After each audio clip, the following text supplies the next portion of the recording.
Rogue Kitty Chapter 11. Rogue Kitty. The afternoon sun beat down on their backs. Naruto stood in a semi-circle with Isay and Kiba. They stood in a small clearing surrounded by forestry. Trees and bushes and shrubs covered much of their vision and didn't allow them to see more than several dozen feet. The canopy of branches and leaves above blocked out the sun. "So what's the plan?" asked Isay. "Do we just go in and bust heads, or are we actually going to, think this through or something?" "I'm sure Naruto-san has a plan, Isay." Kiba smiled at the pervert, and then turned to Naruto, his face a mask of skepticism. "You do have a plan, right?" "Of course I've got a plan," Naruto said, sounding insulted. "Who the hell do you think I am? How about a man who, for all his surprising intellect, tends to come up with the stupidest plans?" Kiba offered. "Oh, screw you. Every single one of my plans have worked so far, haven't they? Maybe for the last game, yes, but what about the one before that? They just got lucky, and the one before that, or how about?" Okay, I get your point," Naruto grumbled. "So my plans are a little out there. They're still good plans." The Gremory Peerage was currently in the middle of a mock-up rating game. Rias, Akeno and Kaneko versus Naruto, Isay and Kiba. Asia was acting as the healer for after the battle and not allowed to participate because doing so would have given the team she was on an unfair advantage. She'd pouted a bit, but a few whispered words from Akeno had the girl forgetting all about participating. Naruto would have wondered what was said, but felt he was better off not asking when he saw the blood leaking from Asia's nose. There are some things a man just isn't meant to know. These rating games had been an idea that Rias had cooked up a few weeks back. She'd been watching their rating game with Riser, compared it to the other rating games, the ones played professionally, and decided they were lacking. While their strategy had been sound enough, most of it had relied on whether or not Naruto's seal would work against Riser and seal away his ability to regenerate. While that seal had indeed worked, and worked well, it didn't change how they'd been over-reliant upon it working. If it hadn't worked, their victory could have very easily turned into defeat. The others had agreed. And so every Wednesday and Saturday the group went out into the woods, set up a barrier to keep unwanted guests away, and paired up into threes, so they could have mock rating games. This particular game just happened to be set up so it was men versus women. "So what's the plan, then?" "Right. I'm going to act as a distraction for Akeno and Rias. I want you two to gang up on Kaneko and take her out of the game as quickly as possible." "I don't know how I feel about ganging up on someone," Isay said, looking uncertain. "It doesn't feel right to gang up on a girl like that, especially one as cute as Kaneko." "I have to agree with Isay," Kiba added. "Ganging up on someone, not fighting fair and square. It just feels wrong. It isn't honorable. Being honorable is for losers, not winners." Naruto dismissed their thoughts. "Remember this, if you're not cheating, you're not trying. I have to be the distraction for Rias and Akeno, so I can't fight her. That means you two will need to take my place. And trust me when I say that neither of you would win if you faced her one-on-one."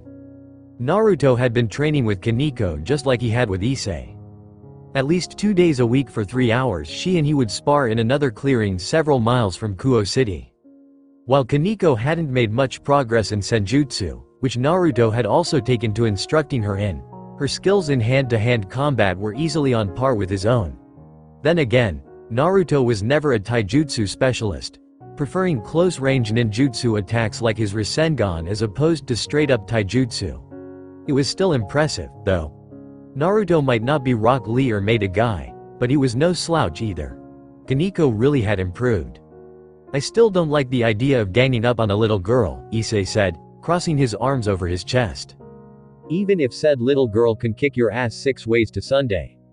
Naruto asked wryly. Isay's cheeks flushed. Whatever. "Say we do go along with this plan," Kiba interrupted. "How exactly are you going to get Rias and Akeno to follow you? You can't." I know. Naruto waved a hand dismissively. "Don't worry, I know what I'm doing, I think." Kiba deadpanned. "Your comprehensive answering is inspiring." "Really? No, Mimi."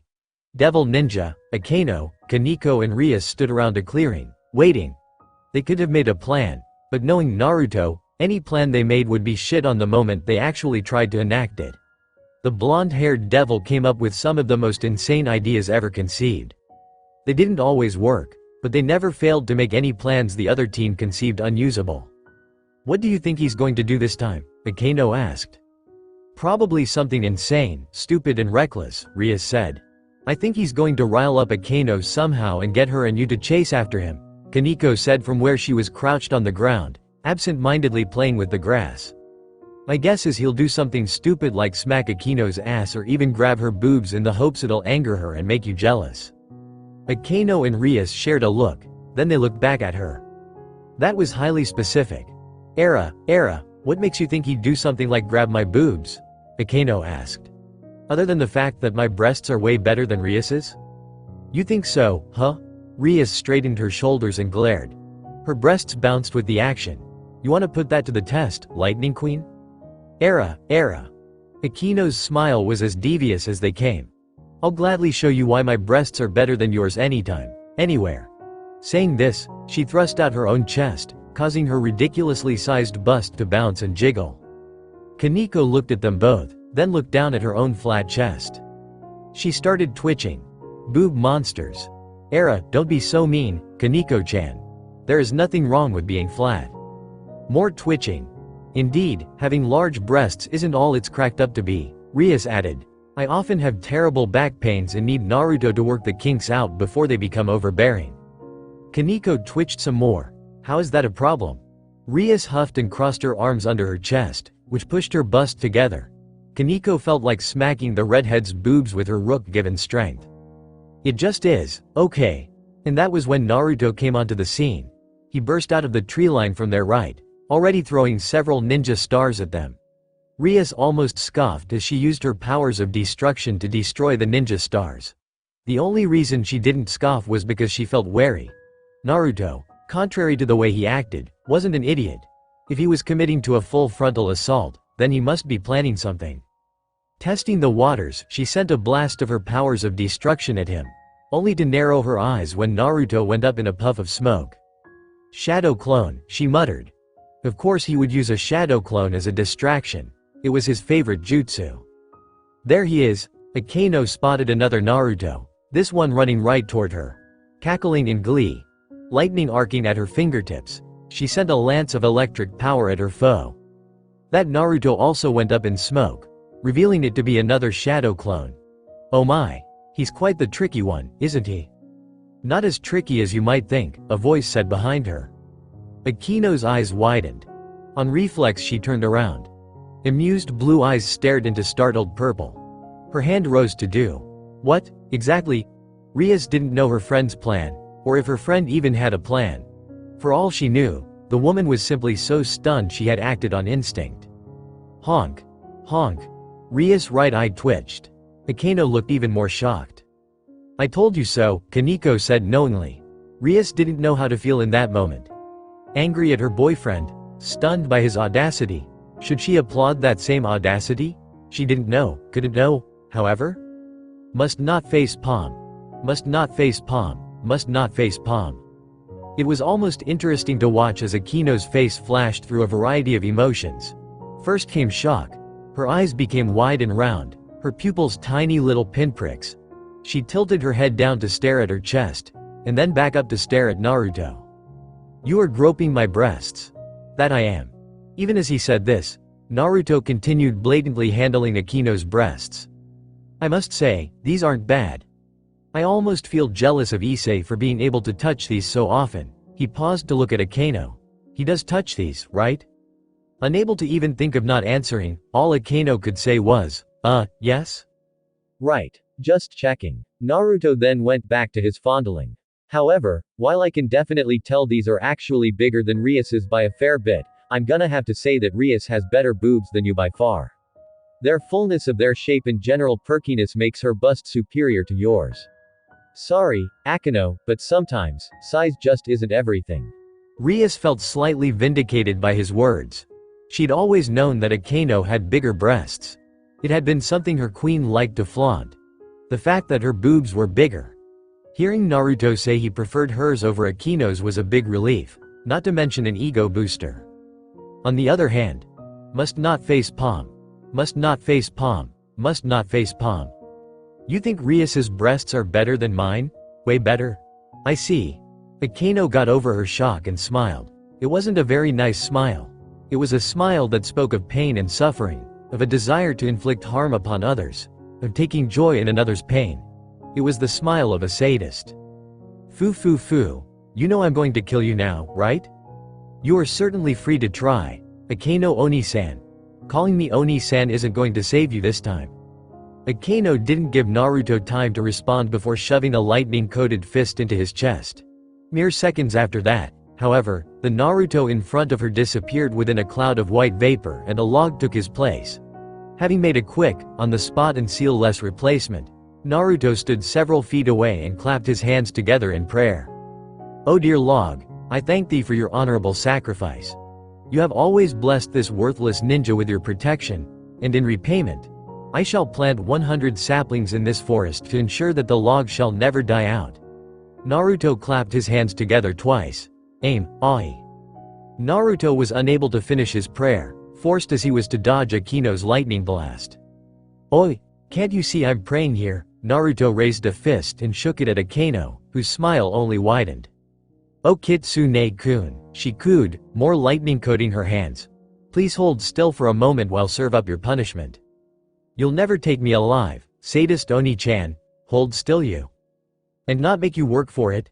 Just who the hell do you think I am?" Uzumaki Naruto never lets people just beat the crap out of him, at least not anymore. "Either way, I ain't letting you take your sadistic frustrations out on me without a fight." Foo foo foo. Very well then. Punishment is always so much more satisfying after the hunt anyway. Rias resisted the urge to sigh as she watched Naruto lead Akeno into the forest. She noted that he was leading her in the opposite direction he arrived from, which likely meant Kiba and Isay were somewhere over that way as well. She turned her head, and found herself staring at a hand. Kaniko's bored yellow eyes looked up at her. "Pay up." Rias grumbled as she handed her rook several coupons for her favorite sweet shop. She didn't understand. How did her rook know Naruto's habits better than she did? Kaniko didn't live with Naruto, didn't sleep with Naruto, and she certainly didn't do eki things with Naruto. Rias did. Yet somehow, Kaniko sometimes seemed to know her boyfriend better than her. It was frustrating. Kaniko counted the coupons, making sure they were the correct amount. Then she pocketed them and looked at her king once again. "You should probably go after them. Akeno-senpai is strong, but she can't handle Naruto-senpai on her own." "Yes, you're right," Rias said, sighing. So this was his plan. Divide and conquer. A sound strategy, and one that worked. Naruto knew Rias couldn't afford to lose Akeno, the strongest piece after her. Kaniko, for all her talent, wasn't as powerful and therefore not as important. Expendable. She detested the word, but there was no denying the facts. In a game of outright strategy, Kaniko was more expendable than Akeno. She still didn't like it, but she accepted it. "Will you be alright on your own?" Rias asked. Kaniko nodded and tightened her gloves, the metal bracers Naruto had given her before the raiding game with riser Phoenix creaking. "I can handle Kiba-senpai and the perv just fine." Rias nodded at her rook before taking off into the forest, chasing after her two other servants. Bam! Ha ha ha ha. You'll have to do better than that, sadist Oni-chan. Era. In that case, why don't I try something a little different then? Crash. Not like it was a hard thing to do, devil ninja. Kiba couldn't keep the sweat from dripping down his forehead. Really, Naruto? You just had to go and grope Akeno's breasts? I thought Isay was supposed to be the perverted one here. He knew that his blonde companion could be a tad eccentric at times, but Kiba was only now beginning to realize something he didn't think the others had figured out yet. Naruto wasn't all there. He was kind and compassionate and friendly to be around, but he was also clearly insane. Only someone without a lick of common sense and no self-regard would possibly do something so stupid. His straining muscles alerted him to Isay's increased struggling. Kiba grunted as he held the young man back, arms under the other boy's armpits and locked around his chest. The other boy kicked his feet out, trying to find some kind of purchase along the ground.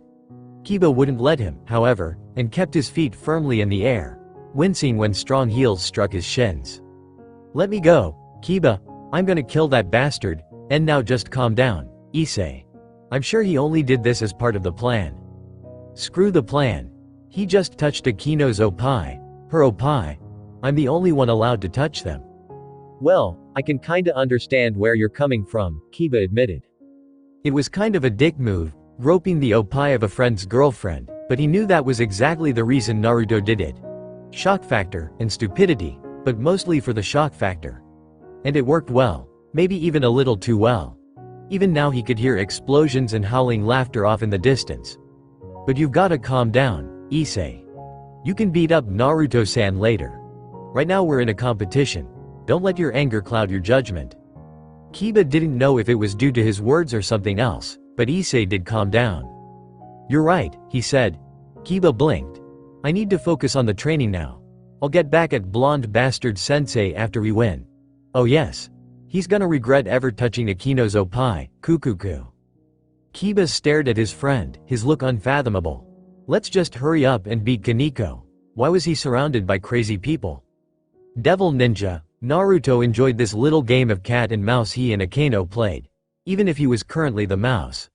Dodging the lightning storm the sadist threw at him was excellent exercise.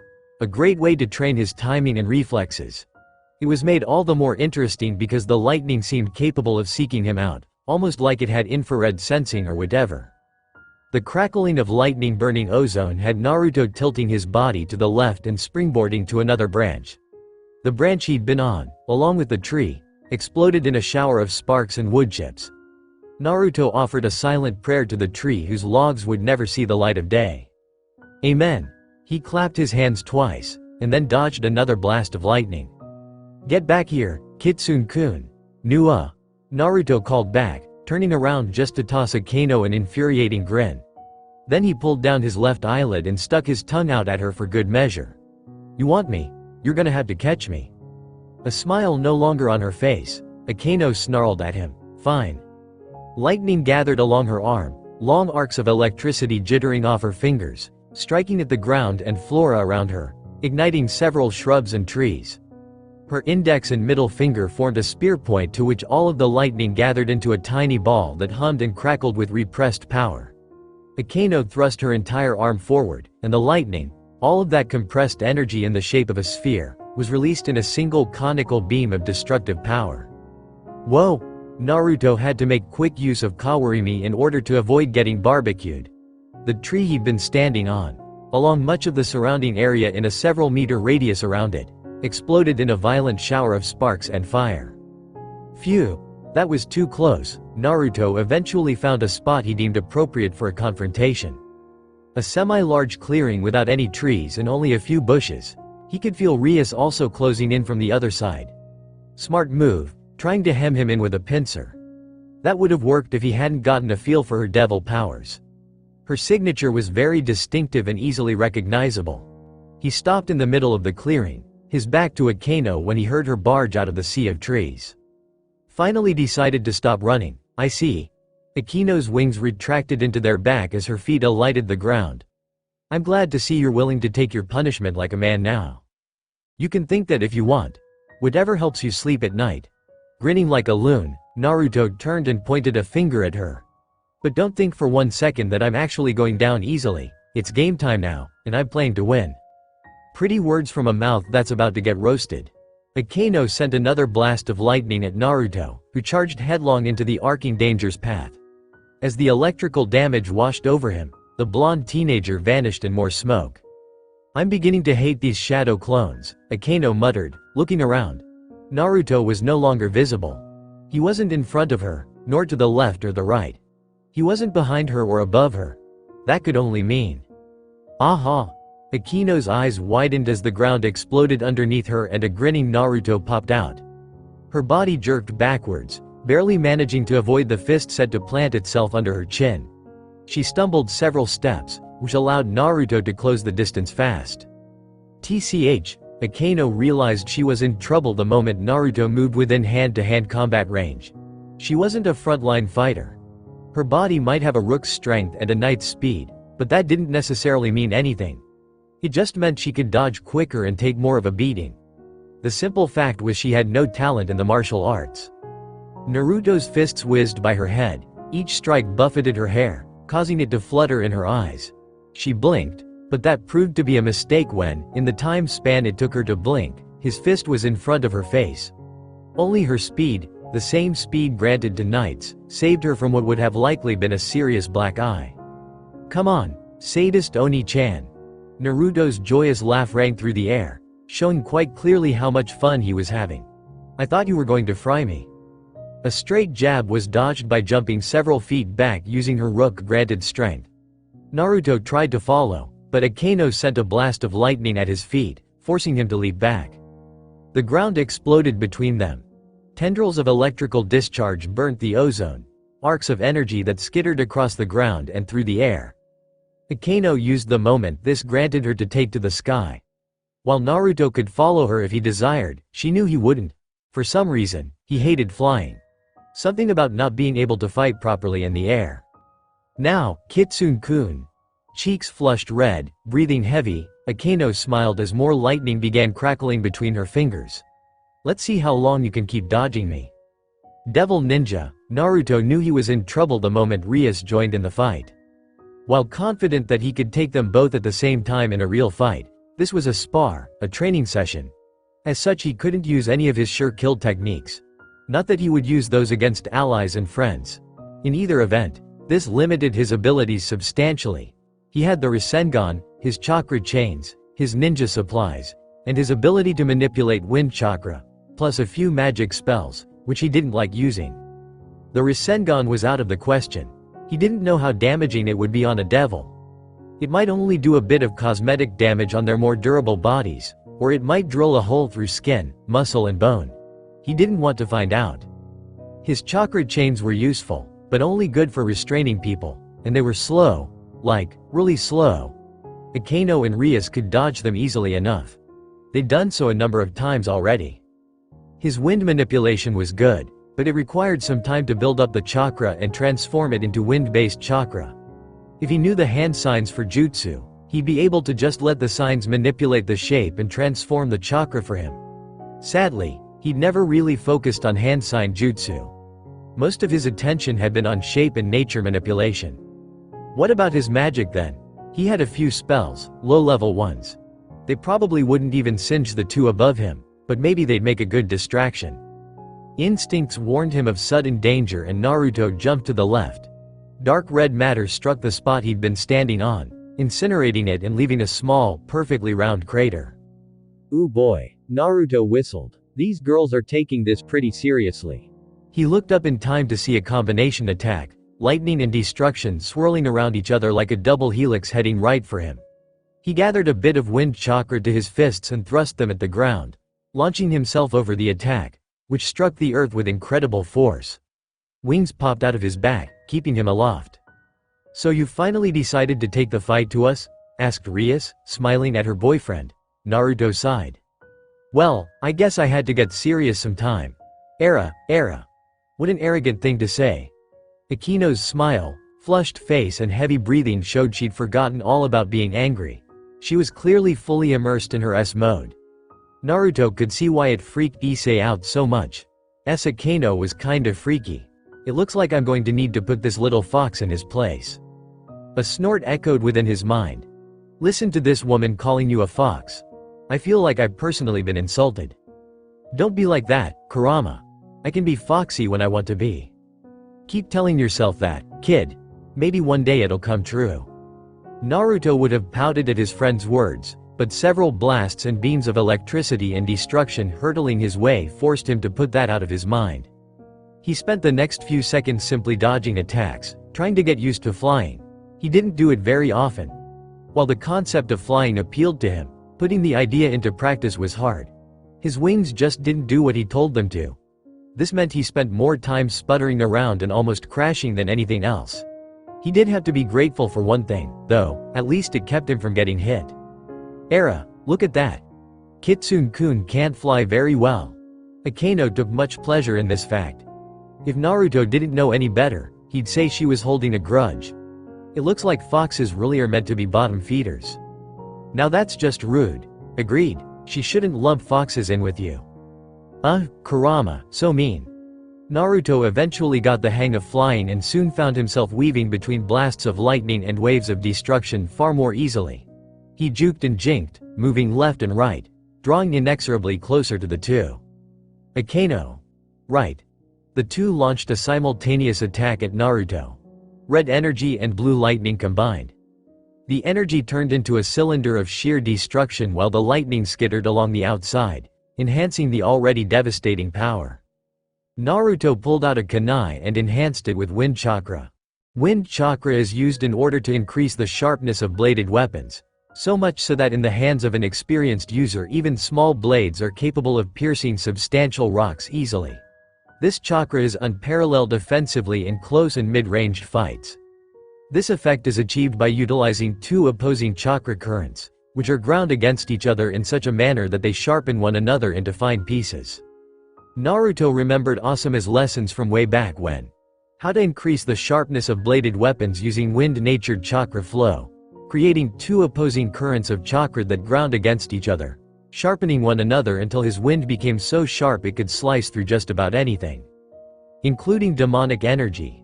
Releasing a wordless battle cry, Naruto swung his wind-enhanced kunai at the upcoming storm of energy. The wind sliced the beam of crackling destruction in half, causing it to split apart and flow on either side of him. Earth rumbled as the attack struck groundside, creating a small seismic quake, leaving two large craters about 4 meters wide in the shape of perfect circles upon dispersing. Naruto clicked his tongue as he looked what was left of his kunai. Everything except the handle had been reduced to slag. He discarded the handle with a sigh. Kunai just weren't cutting it these days. With the enemies he faced, a mere kunai simply wasn't enough anymore. He'd have to find a weapon that could withstand the power people of this world seemed to possess. Patience, brat, Kyuubi growled. Once your chakra has had the chance to synchronize with my new chakra, we'll be able to replicate those truth balls of yours. You'll be able to make pretty much whatever you want then. Yeah, I know. I just hated waiting, impatient brat. Scruffy old fox. Naruto was forced to suspend further conversation when the battle began anew. Rather than rely on easily destroyed tools, he focused on drawing wind chakra into his fists and launching them out in powerful bursts of hammer strength gusts. They didn't do as well. The power of deconstruction was too strong to be beaten by blunt force but at least the lightning was negated by his wind. It seems we're at a bit of a stalemate, Ria said after her 7th unsuccessful attack. So it would appear, Akeno agreed. I hope that doesn't mean you two are giving up, Naruto said, grinning, hardly winded. While he was being given quite the workout, his energy levels kept him fresh and raring for more. I'm still ready to keep going. Rias crossed her arms under her chest. You're having way too much fun with this. And she's not. Rias looked to where Naruto was pointing, and then promptly felt a small trickle of sweat run down her face. She looked away from the disturbing sight of Akino's flushed, sweaty face, and the way her friend's bosom shook with every heaving breath taken. Okay, so maybe you're not enjoying it as much as her. Enough talking, Akino muttered, her sadistic grin coming on full force.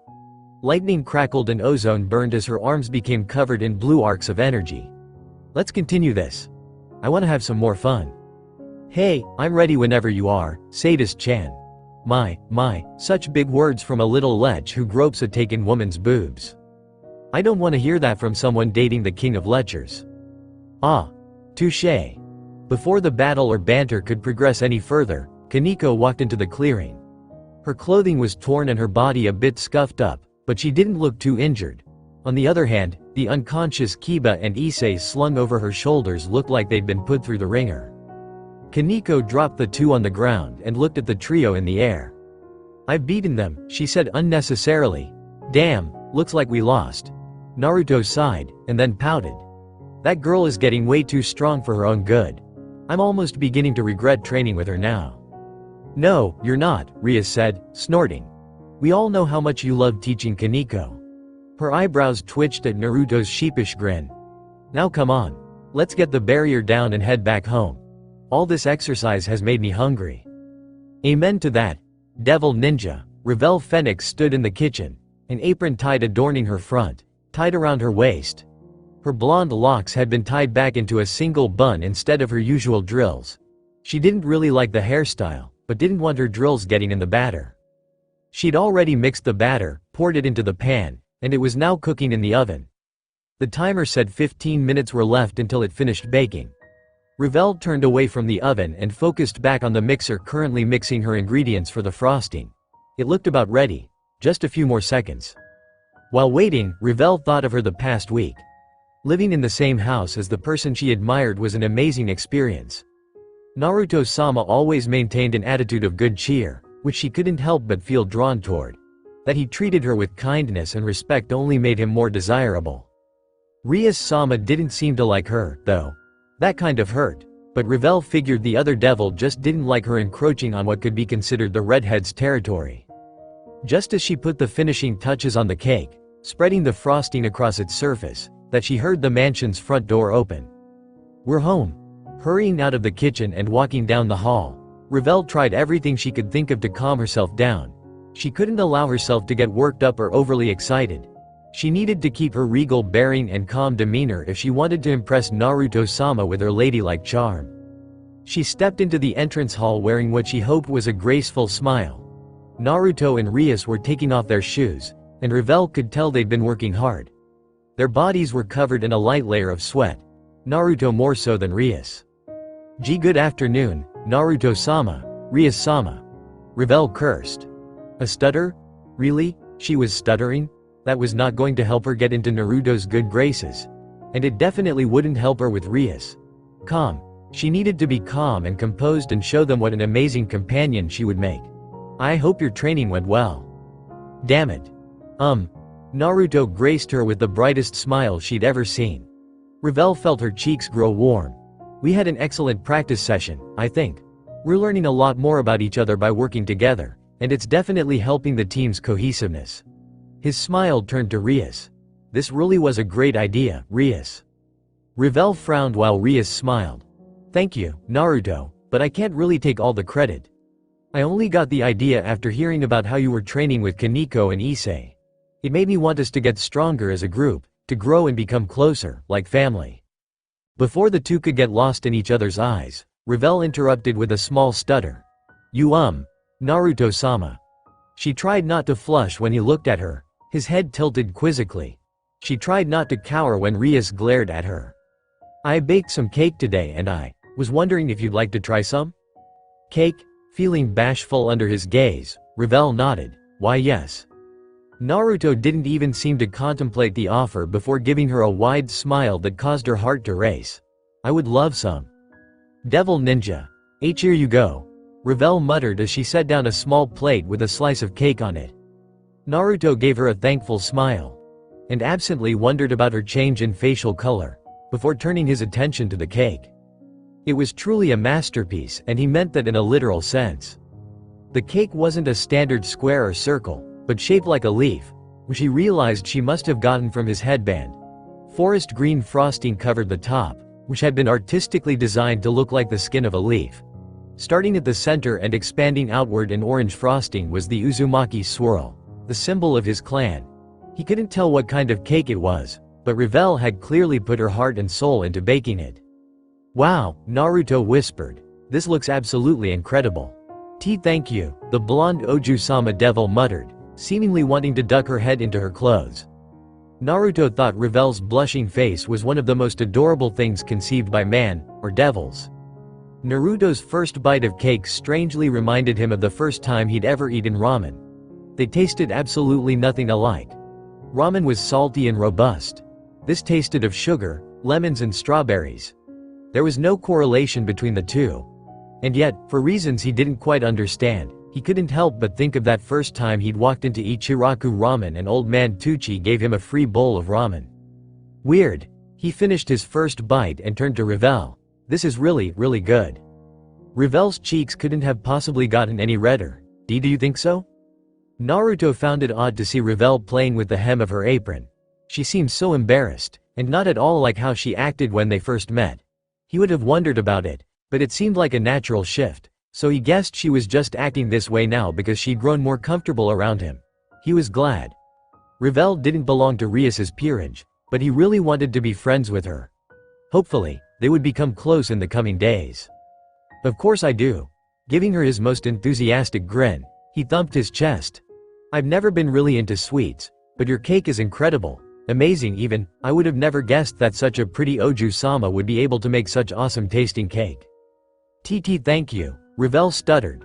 The girl seemed very shy about accepting praise. He guessed her family didn't do it very often. It made sense. She was an Oju-sama, so her maids probably did most of the cooking. He doubted her family ever had a chance to taste her cooking. Or if they did, they probably attributed her amazing cakes to the maid, or something. Naruto made a promise to compliment her some more. Everybody enjoys compliments, especially girls. I do have to admit, this is delicious, Rias added. She had an odd look on her face that Naruto recognized as jealousy.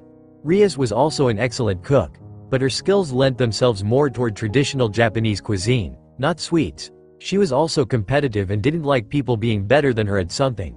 She also seemed possessive of him for some reason. He didn't get it. They were already dating. It wasn't like he planned on getting another girlfriend or something. He loved Rias and wouldn't dare cheat on her. Thank you, Revel said, bowing to Rias. Naruto noticed that she didn't seem to react as strongly to his girlfriend's compliment. No blushing, no stuttering, just a smile and a bow. Was it because Rias was also a pure-blood devil and Revel was used to accepting compliments from her peers? How strange. Naruto finished off his slice of cake and was about to ask for another when Revel beat him to the punch. Here, let me get you another slice, she said, hurrying to turn words into action. Thank you very much. Naruto eyed his next slice with delight. He was almost positive he was drooling. He cast his gaze off the slice long enough to pay Revel another compliment, complete with sparkling grin and a thumbs up. You're going to make a really great wife someday. WWW wife? WWW what the heck are you saying?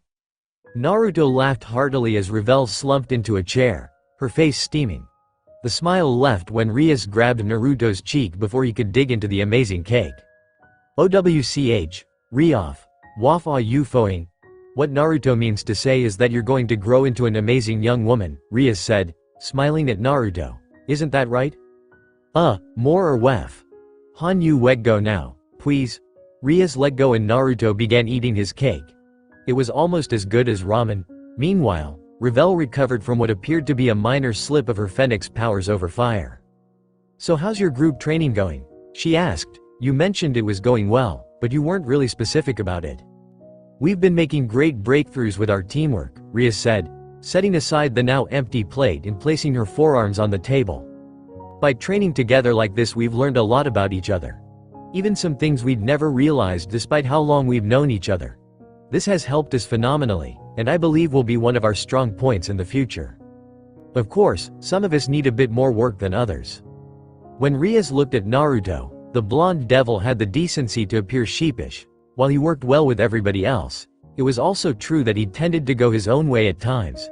It had nothing to do with his inability to work as a team and everything to do with his desire to take on the heavy lifting for himself. It was a problem he'd always had, but only recently discovered. I imagine that by working in smaller groups, you've also made great strides in learning small unit tactics, Revel added, even as she served Naruto another piece of cake before he could ask for thirds. Rias seemed surprised. Yes, that is true. That will probably be your greatest strength, Revel said, almost to herself. Most people who play rating games tend to play either one of two ways. Focusing on strengthening one or two individuals and using the rest as cannon fodder, or focusing on strengthening the team to fight against threats by overwhelming them as a team. I believe your brother is the latter case, while mine is the former. Why yes, that is correct. This will actually do you a lot of credit. Revel was off in her own world now, eyes gazing at something only she could see. By focusing on small unit tactics, you'll be able to form a combination of hit and runs, blitz tactics, I think they're called. This will allow you to whittle away at an enemy before combining forces for one final push. It's a rather brilliant idea. Rias looked at the girl in stunned silence. Naruto was impressed, too. He'd never been one for well-thought-out strategies, preferring on-the-fly tactics over strategies thought of in advance. But even he could see how beneficial Revel's strategy was. I actually hadn't thought of that. Rias looked put out and Naruto realized it was because Revel thought of something she hadn't. Thinking on it, Revel actually kind of reminded Naruto of a less lazy and really pretty version of Shikamaru. She was wickedly intelligent, like his lazy friend, but didn't lack motivation. You're not only good at baking cakes, but also strategizing. Naruto gave the girl a grin. You're just full of surprises, aren't you? Revel squeaked. After cake, Rias and Naruto adjourned to the living room. It was a really big living room. Gigantic even. Dark red carpet covered much of the floor. Naruto would have preferred orange, but didn't complain. Several sofas and couches centered around a coffee table and a large, flat-screen TV complete with surround sound hung on the wall at the far end. It would probably be more accurate to call it a media room instead of a living room. Revel had gone off to change. Naruto had mentioned how she had some stains on her apron and clothes. The girl had let out a sound he could have sworn he'd heard from someone else long ago, before scurrying from the room. She'd entered the living minutes later dressed in a pair of very princess-y pajamas. Pink bottoms and a pink t-shirt with frills. Naruto thought it suited her. Revel blushed when he mentioned this. Come on, sit down, sit down. A grinning Naruto patted the spot on his left. Rias sat on his right, snuggled firmly into his side. He in turn had wrapped an arm around her waist, deriving great pleasure from feeling her glorious and beautiful body pressed against his. Revel looked unsure for a second, however, upon Rias' smile, seemed to settle down. Okay. She sat on the same sofa as Naruto and Rias, though did not join in the cuddling. For obvious reasons. The lights soon dimmed and the TV turned on. Rias's eyes began to sparkle as the opening theme to her newest favorite anime, Fate, Stay Night Unlimited Blade Works, began playing. Naruto also focused his attention on the animated series about a teenage boy their age with ideals of becoming a hero. Devil Ninja. The next morning was Monday, the start of the school week. Naruto didn't particularly enjoy these days, mainly because he didn't enjoy school, but today was special. Revel would be joining them at school. It would be her first day there. That morning Naruto and Rias did everything they normally did. Wake up, shower, cook breakfast, etc. Revel joined them at the table. Like most mornings, her hair was in a bit of disarray and it was clear she was still half asleep. The blonde Ujo-sama wasn't much of a morning person, that's for sure. After breakfast, the group finished getting ready. Revel woke up enough to do her hair, and together they set off for school. While they walked, Naruto spoke with Rias about what he planned on doing after school. I plan on taking Kaneko-chan up to the mountains for some training. That far? Rias frowned. Why do you need to head all the way up there? We're doing Senjutsu training, Naruto explained. I understand that the basics of Senjutsu in this world is a lot different than my own. There is a huge risk of the person using it turning into a raging berserker. He paused. Kaneko mentioned something about taking in the world's hatred. I'm not too sure on this, but I think she's actually speaking of the taint of hatred left over from the hundreds of wars and various atrocities that have taken place in this world.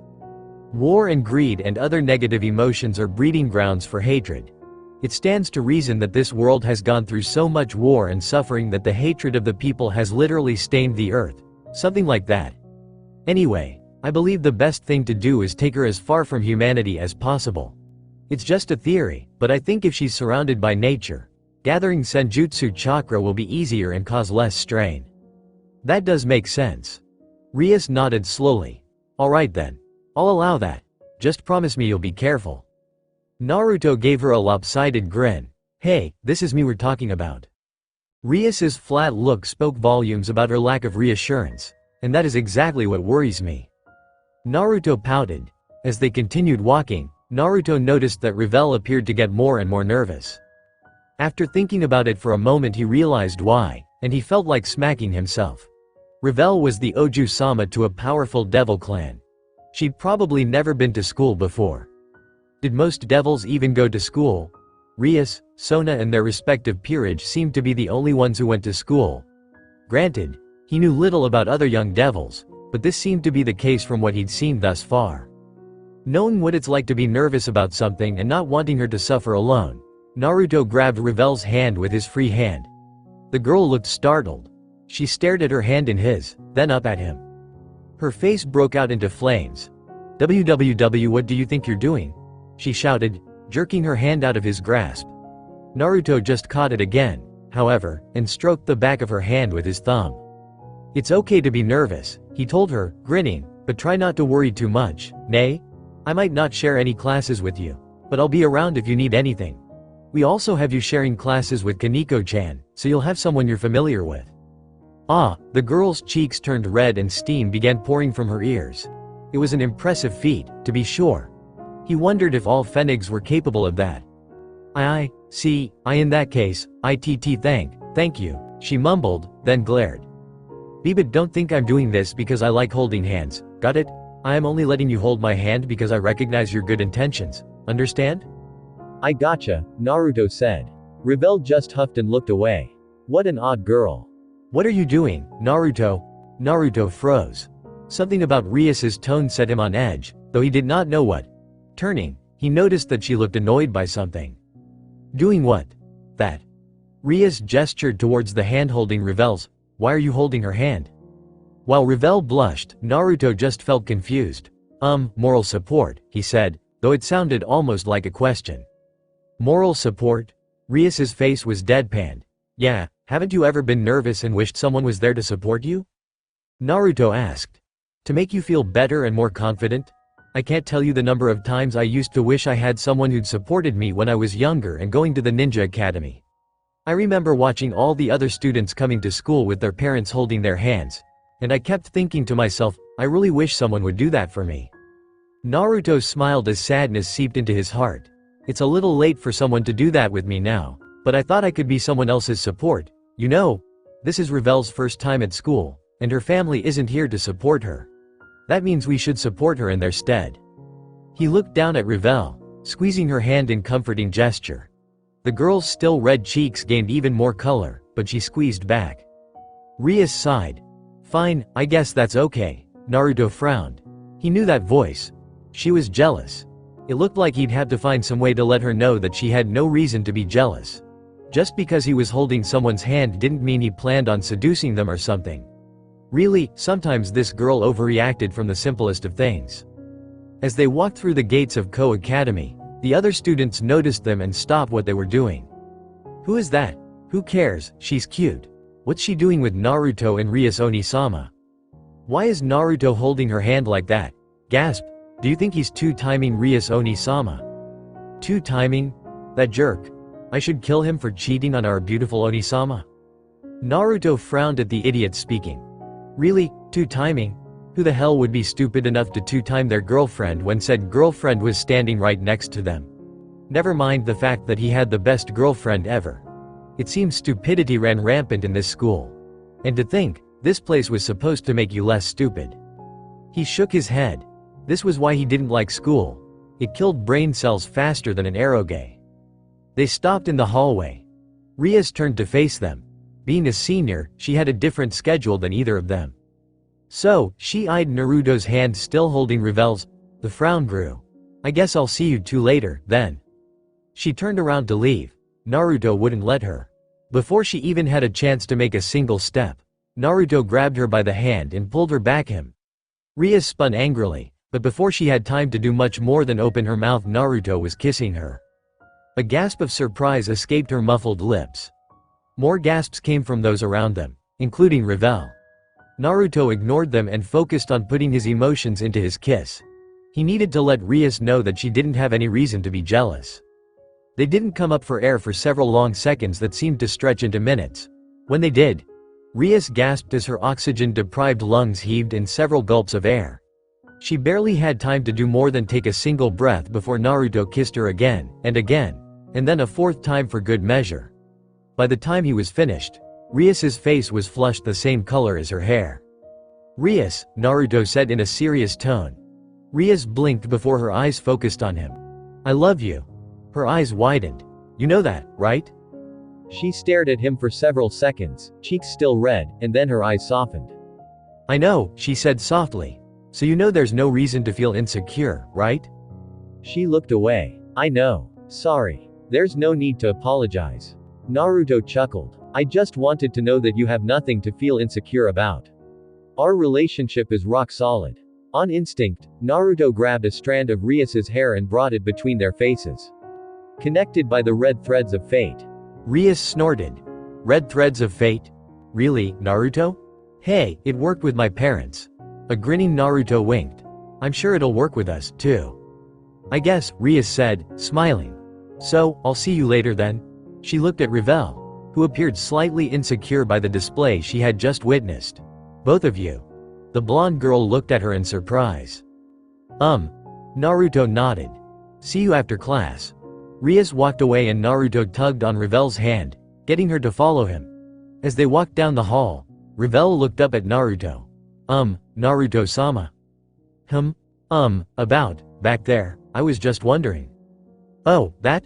Naruto grinned at her reassuringly. Don't worry too much. Rias can be a bit, possessive of me. I guess she felt threatened since you're living with us now. Oh. Don't worry about her right now, Naruto said. For now, just focus on school and making as many friends as possible. They soon arrived at Revel's classroom. The place was already filled with a number of students. Most of them stopped talking when Naruto and Revel entered. Naruto ignored the students who stared at them and the whispering that started up. He searched the room and soon spotted the familiar white hair of Kaneko. The 15-year-old Neko-devil hybrid was sitting at her desk, munching on some sweets. Warmth spread through his chest. Same old Kaneko-chan.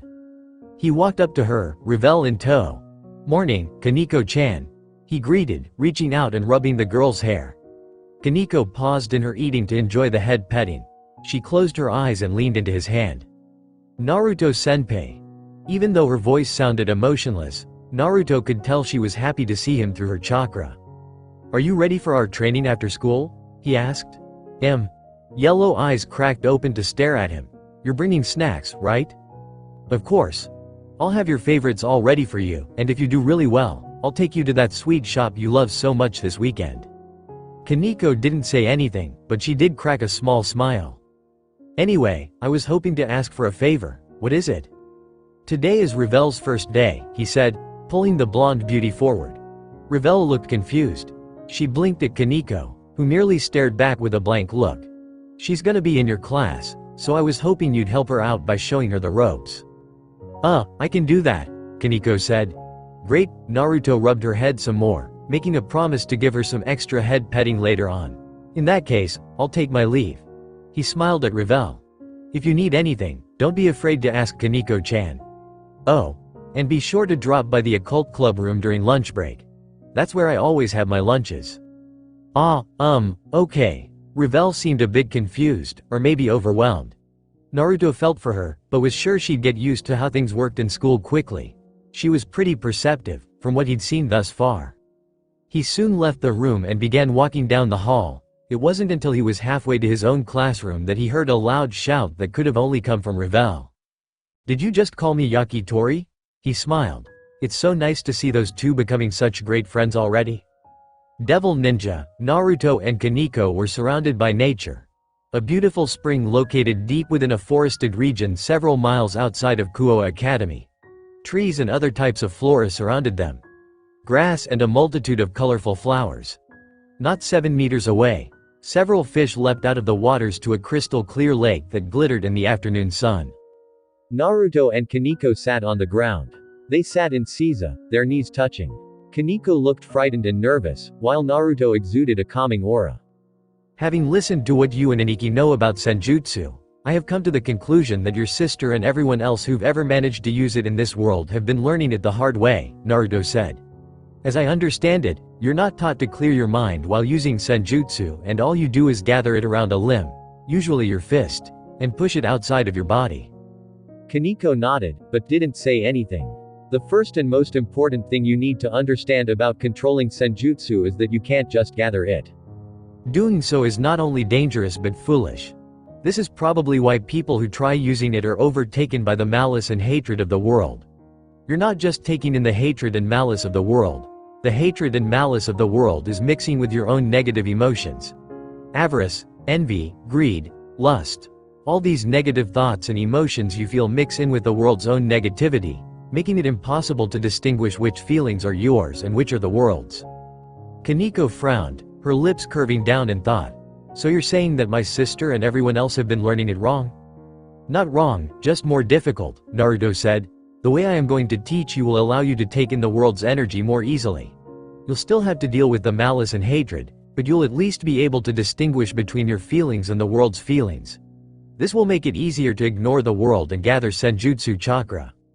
Kaneko nodded. What do I need to do first? The first step toward learning Senjutsu is learning to sit completely still, Naruto explained. You must become a part of nature. By clearing your mind and learning to still your body, you can mimic nature. Allow me to show you. Naruto closed his eyes and took in several slow, deep breaths. Kaneko watched as his body suddenly stilled so completely that, for a single second, she almost thought he died. She blinked. And Naruto vanished. She blinked again. Naruto appeared before her, completely fine, still breathing, his eyes open and staring at her. Kaneko rubbed her eyes. When she saw Naruto still sitting there, grinning at her, she blinked again. What just happened? She asked, not bothering to hide her shock. 1 minute you were so still you looked dead and the next you disappeared, Naruto said, grinning. It's because I became a part of nature. Do you see the rocks on the ground? Or the trees when you walk past? Naruto asked rhetorically. Barely, right? You see them, but only in that abstract sense of knowing they're there. Your mind fills in the image with what it already knows from memory, but you don't really see them as anything more than indistinct shapes. When you still your body and mind completely, you become a part of nature. Your presence all but disappears. Only skilled sensors and other Senjutsu users can sense someone who's become one with nature. That sounds like it would be very useful, Kaneko said. Naruto shook his head. Not really. In order to become one with nature you must still your body and mind, so really, all you can do is sit in one place. Sure, it might be a good way to hide from others, but that'll only work if you're surrounded by nature. Try gathering it in a city and you'll stick out like an udon addict in a ramen bar. Kaneko's sweat dropped. Oh, now, Naruto said, amiably putting his hand on Kaneko's head and rubbing. No need to look so depressed. Truthfully, it's not a bad idea. The problem is it's impossible to use Senjutsu to hide without finding a way around the need to stay still, which is actually impossible. Believe me, I've tried. He shuddered. It wasn't pleasant. The two spent a moment in silence.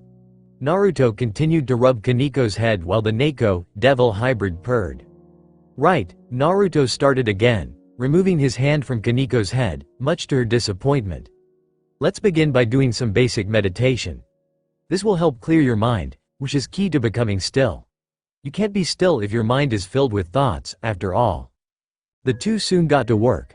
They would stay in that clearing for several hours, with Naruto helping Kaneko reach stillness and Kaneko trying her hardest to become one with nature. She would soon realize it was more difficult than it sounded. Devil Ninja, the hour was late. The sun had gone down. Day became night. This would normally be a time when everyone slept, snuggling in their beds and dreaming whatever it is people dreamed about. A few were not sleeping. Isay was likely still out completing jobs. Despite growing stronger each and every day, the young pervert still had yet to complete a single job. It was kind of pathetic, but that's just how Isay was. Naruto also remained awake, though not necessarily by choice. He'd been sleeping peacefully, lying on his bed, a fully naked Rias cuddling with him. He would have loved to just stay there and enjoy the feel of her warm body pressed against his, her breasts pushing into his chest and her nipples tickling his skin. Alas, there are some things that one simply can't ignore. The call of nature was one of those things. After relieving himself, Naruto left the bathroom and ambled back toward his bedroom. The long walkway was empty, as expected since only 3 people lived there. Naruto's feet lightly padded along the wooden tile, and while he walked, he also grumbled, "Stupid Aniki, who the hell builds a frickin' mansion for 3 people?" The Japanese-style mansion that Searsex had built for him, Rias and Revel reminded him of the Hyuga compound. It consisted of several structures in various sizes, connected via a series of roofed walkways with wooden floorboards done in a highly lacquered finish that gleamed in the light. No matter which walkway you were on or where you looked, all you'd see were trees and plants arrayed together in a plethora of color, beautiful flowers and sakura trees and all manner of gorgeous plant life. This place was like an oasis in a desert, only instead of being in a desert it was in a city. It even had several streams running through it and koi ponds dotting the landscape. As he walked along the walkway, something near one of the sakura trees caught his attention. A beautiful girl with long blonde hair dressed in a white nightgown that went down to her ankles, revealing her bare feet. Revel Phoenix stared up at the night sky. an oddly solemn or maybe introspective expression holding sway over her features. Her hair wasn't done up in its usual drill style. While he thought her drills were pretty, Naruto couldn't deny that she looked beautiful with her hair down. "Revel," Naruto greeted the girl as he walked up to her. "Kya?" Naruto stopped when Revel squeaked and spun around. She lost her footing on the rock she'd been standing on and nearly fell into the small pond beside the sakura tree. Naruto moved before she could fall. An arm slid around her waist. With chakra keeping him from falling with her, the blonde teen pulled Revel back up. "And Naruto?" Revel stuttered, staring up at him in surprise. Naruto gave her a bright smile. His arm remained wrapped around her waist. "That was a close one, Naruto said, chuckling.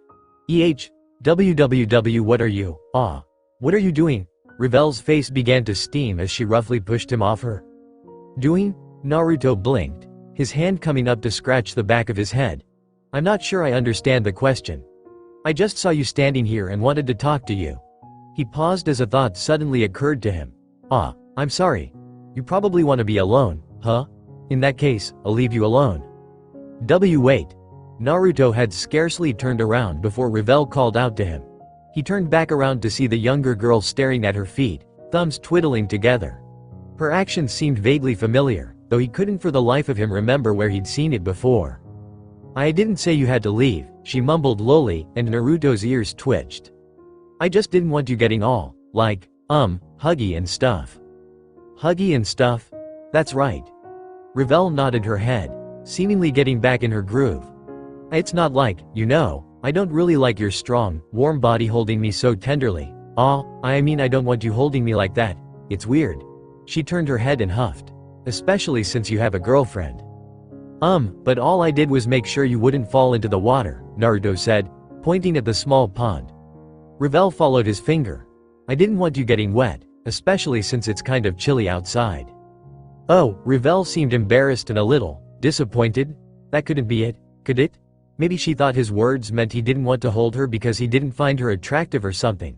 Was that it? Yes, that must be it. She must think he wasn't attracted to her, which just wasn't true. It looked like he needed to clear the air some more.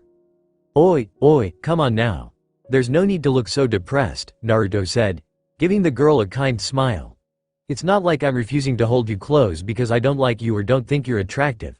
You're a very beautiful young woman. Honestly, if I wasn't so in love with Rias and we weren't dating, I'd probably ask you out on a date." Critical hit. You. No, that's, Naruto started, looking slightly worried. "Are you alright? You look like you're burning up." "SSS, shut up, DDD, don't think you can just go around saying things like that." A red-faced Revel pointed an accusing finger at him. "And D, don't think saying something like that will make me happy. It does. I mean it doesn't." Okay, Naruto said slowly. Had he said something wrong again? Maybe he should change the subject. "So, how has your first week of school been so far?" Revel blinked, startled by the change of subject. Her face returned to its normal fair color and her pointing finger dropped back to her side. "School has been, alright," she said, frowning. "Most of the people in class are nice, if a bit simple-minded. I haven't really made any friends, but everyone's treated me well, so that's good I guess." Naruto frowned. "You have no friends? But what about Kaneko-chan? I thought you two were friends." Revel's face took on an angry expression that was, well, it was actually kind of adorable, really. Her cheeks turned all red and swelled like a balloon, and her eyes narrowed. Naruto felt the temptation to squeal like a fanboy who'd just caught a glimpse of his favorite seiyuu. "What makes you think she and I could possibly be friends? I'd never be friends with someone like her. She always acts so cute and innocent when she's got a really vicious tongue. Always making fun of me and calling me yakitori. Worse still, she's always taunting me by sitting on your lap. Gah. It makes me so frustrated." Revel stopped ranting, her breathing heavy and her face flushed red with anger. Her shoulders heaved up and down as she caught her breath. It was only several seconds after speaking that Revel realized what she'd said. "And not that I want to sit on your lap or anything. I don't, so don't get any funny ideas, got it?" Naruto could see that this subject bothered her, so he did the smart thing and decided to change the subject again. "How about everything else, then? Are you enjoying your experience in the human world so far?" Revel regained control over her emotions and, having suddenly realized she'd just had a very unladylike outburst, became very demure, almost timid even. It was utterly adorable. It's been alright, she said softly. It's a lot different than I first expected it to be. What were you expecting it to be like? Naruto asked. Just not like this. Revel tried emphasizing her point with her hands, but it didn't work out too well, and she seemed to realize that. I guess I just didn't think it would be this nice. Her cheeks turned pink. I've always been told such bad things about the human world by my brother that it made me never want to go there, but so far it's been a mostly enjoyable experience. I really like spending time here. I'm glad to hear that, Naruto said. Still, you seem a little worried about something. Revel fidgeted. I wouldn't say I'm worried, per se. It's just, she turned around to look up at the moon, her expression almost melancholy. I came here for, well, reasons. But now that I'm actually here, I'm beginning to realize how impossible my goal seems to be. It just feels like I'll never be able to accomplish what I set out to do here. Her sad smile caused minor ache to well up inside Naruto's chest. Someone so pretty should not look so sad. He placed a hand on her shoulder, startling the poor girl. She looked up at him, about to snap, but he smiled before she could. You shouldn't be so pessimistic. I didn't get as far as I have by thinking about how impossible my situation seemed or how far away my goal was. The only way to ever accomplish anything in life is through hard work, perseverance and grit. If this goal is important enough, then all you need to do is keep at it and I'm sure you'll reach your goal eventually. Naruto gave her a gentle, warm smile. And if you ever need any help, don't hesitate to come to me. I don't know how much help I'll be, but I'll do whatever I can to help you reach your goal. Revel stared at him for about a second, then looked away. Yet in that second, Naruto had seen it, her smile. She had a very beautiful smile, he thought to himself. Idiot, Revel whispered softly, yet still loud enough for him to hear. Naruto pouted. That's not very nice, devil ninja. Alright, Isay, let's take a break. Hi, sensei. Naruto, or rather, a clone of Naruto, sat down with Isay in the clearing they'd been using for training. The clearing had certainly seen better days. Covered in pockmarks, scorch marks and craters, it looked like a meteor shower had hit the area. Isay didn't look much better. His face, chest and back was covered in bruises, making him look like he'd gone several rounds with a Mao, but it wasn't as bad as it used to be. Once upon a time, Isay would have passed by this point. That he was still conscious showed marked improvement. Isay ate some sandwiches that Asia had made for him. They were really good. Asia was such an extraordinary cook, and she cooked it for him. To think he'd have such a lovely and pretty girl like Asia cooking him food. It was a dream come true. Are you crying, Isay? Asked an amused Naruto. Honestly, it's just a sandwich. I can't help it, Isay cried, tears streaming down his face as he ate the sandwich. I'm just so blessed to have someone like Asia in my life. She's my panacea. Naruto chuckled a bit. Speaking of relationships, how is yours with Asia and Akano? At the mention of Akano, Isay began shaking horribly. His face paled and his hands became clammy. He liked Akano, he really did, but sometimes, all the time, that woman just scared the crap out of him. Naruto's sweat dropped when Isay curled into the fetal position and began muttering something about chains and whips. Okay, forget I asked. Isay eventually finished his sandwich. Are we going another round, sensei? Isay asked. It still felt a little odd calling someone his age sensei, but he'd grown used to it. Or are we going to work on boosting? Neither, clone Naruto said. Sit back down, Isay. I've got something important to talk about. Okay. Isay sat back down. What do you want to talk about? To start, I want to tell you that you've improved remarkably over the past few weeks. While I wouldn't call you a hardcore badass yet, you're definitely on the right track to hardcore badassery. Isay felt himself swell with pride.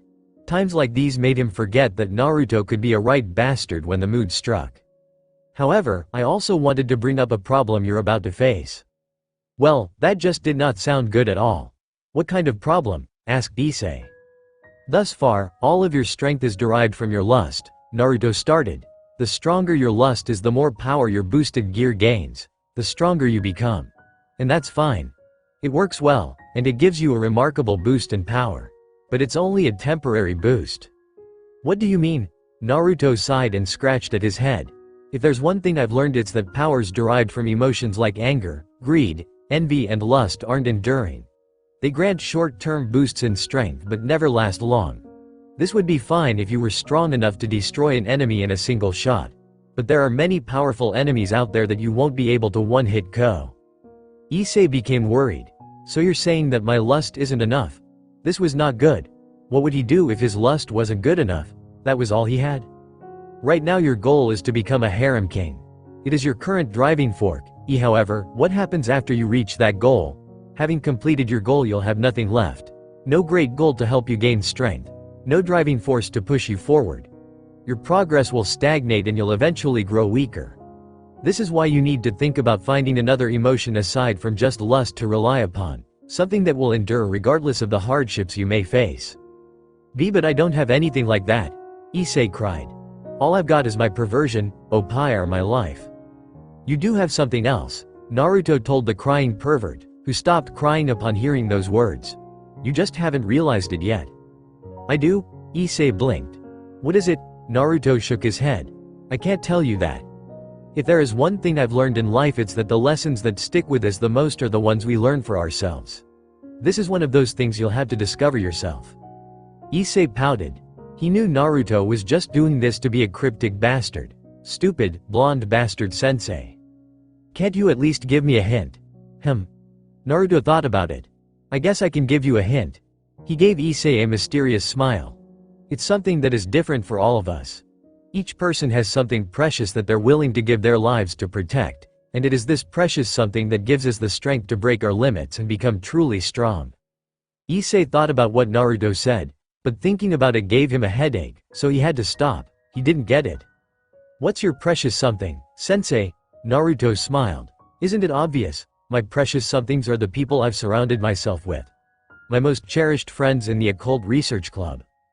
Devil Ninja, while clone Naruto and Isay sparred and conversed some distance away, the real Naruto stood with Kaneko. They were once more in the clearing he'd found. Light hit the small pond and several fish swam around. This place presented a calm and peaceful atmosphere, which was needed for what they were trying to accomplish. Trying being the key word. Kaneko fell to her knees, her body shaking uncontrollably. Tears fell down her eyes as she hugged herself. Kaneko-chan. Naruto rushed to her side and knelt down. He didn't touch her because he wasn't sure what was wrong. She looked up at Naruto and he almost reeled back as if struck. An icy fist clenched his heart when he saw red, puffy and swollen eyes gazing at him. He could see the fear and self-loathing they contained. Fear of the power he was trying to teach her and self-loathing because she believed her inability to learn, or rather, her desire to not learn Senjutsu, disappointed him. I can't do this, she murmured. I'm sorry, Naruto-senpai, but I just can't do this. She looked down at the ground and the shaking increased. He didn't understand what was happening. They had been doing so well in her training. Kaneko had gotten to the point where Naruto planned on her teaching her Senjutsu. Yet the moment they'd started training to gather Senjutsu chakra, Kaneko just stopped. No explainable reason why. She just stopped and now she was like this, on the ground, crying her eyes out, and shaking like a leaf caught in a hurricane. Naruto might not know what was happening, but he knew that something had to be done. If Kaneko kept crying like this, he'd never forgive himself. Girls should never be made to cry unless it was in the bed. He wrapped his arms around her lithe, trembling frame. He sat down with a plop and pulled the girl onto his lap, heedless of the tears that began staining his shirt. Time became indeterminable as he sat there, holding the girl close, gently caressing her hair as she cried into his chest. Kaneko's tears eventually stopped, though the shaking continued for several minutes after that. Are you feeling better, Kaneko-chan? Naruto asked, one hand tenderly stroking her hair. Kaneko nodded. I'm sorry, Naruto-senpai. For what? I failed. I can't do this. Learning this power, Senjutsu, Shish. Naruto quieted the girl down. That's enough of that. There is nothing to be ashamed of here. You have nothing to be ashamed of. Kaneko didn't say anything. Nay, Kaneko-chan. Naruto spoke into the silence. Do you mind if I ask why you're so afraid of this power? Kaneko remained silent. Naruto thought he might have said too much when the silence stretched out. Just when he was about to apologize, she spoke. I know that you can use it, and I've seen how you've been able to use it and not lose yourself to it, but I'm afraid. That power is so dark, so frightening. My sister used it and lost herself. She became consumed by it and I don't want to lose myself the way she did. I don't want to become the monster she became. More importantly, I don't want to use a power that can bring so much misfortune to others. Naruto felt his heart wavering. Her voice sounded so destitute and fragile, like even the simplest of things might cause her to shatter. He truly felt for this girl.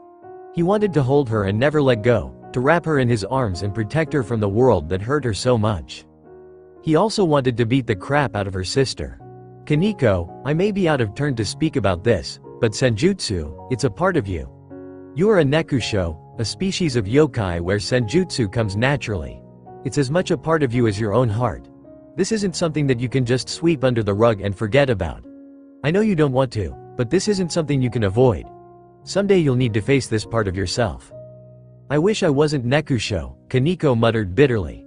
Then I'd never have to deal with this. Oh, Kaneko, Naruto whispered, resting his cheek on the crown of her head. You should never wish yourself to be anything other than what you are. If you weren't the Kaneko that you are right now, we might have never met, and I'd have never become friends with you. I want you to accept yourself the way I accept you. I don't want you to have to hide yourself out of fear or shame. You have nothing to be afraid or ashamed of. A hand buried itself in her hair.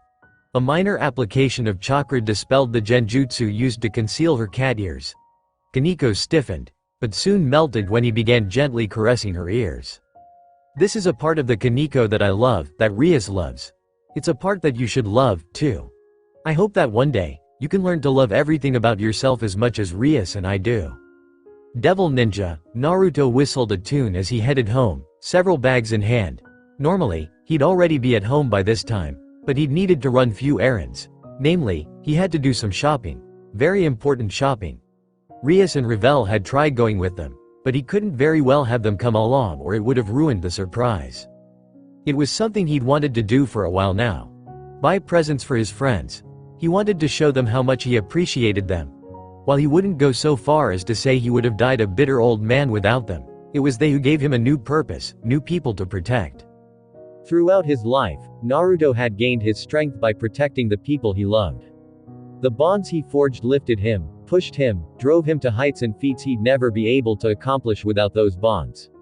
Defeating Haku, beating Gaara, fighting Akatsuki, going to war against Madara and then battling Kagaya. He'd only been able to do these things because of his friends, those bonds he'd forged with them, so precious and fragile. They were his greatest strength, and without that strength, he was nothing. Hee, Naruto chuckled to himself, smiling widely. I bet Rias and the others will love the presents I bought. A pause. Well, maybe not everyone.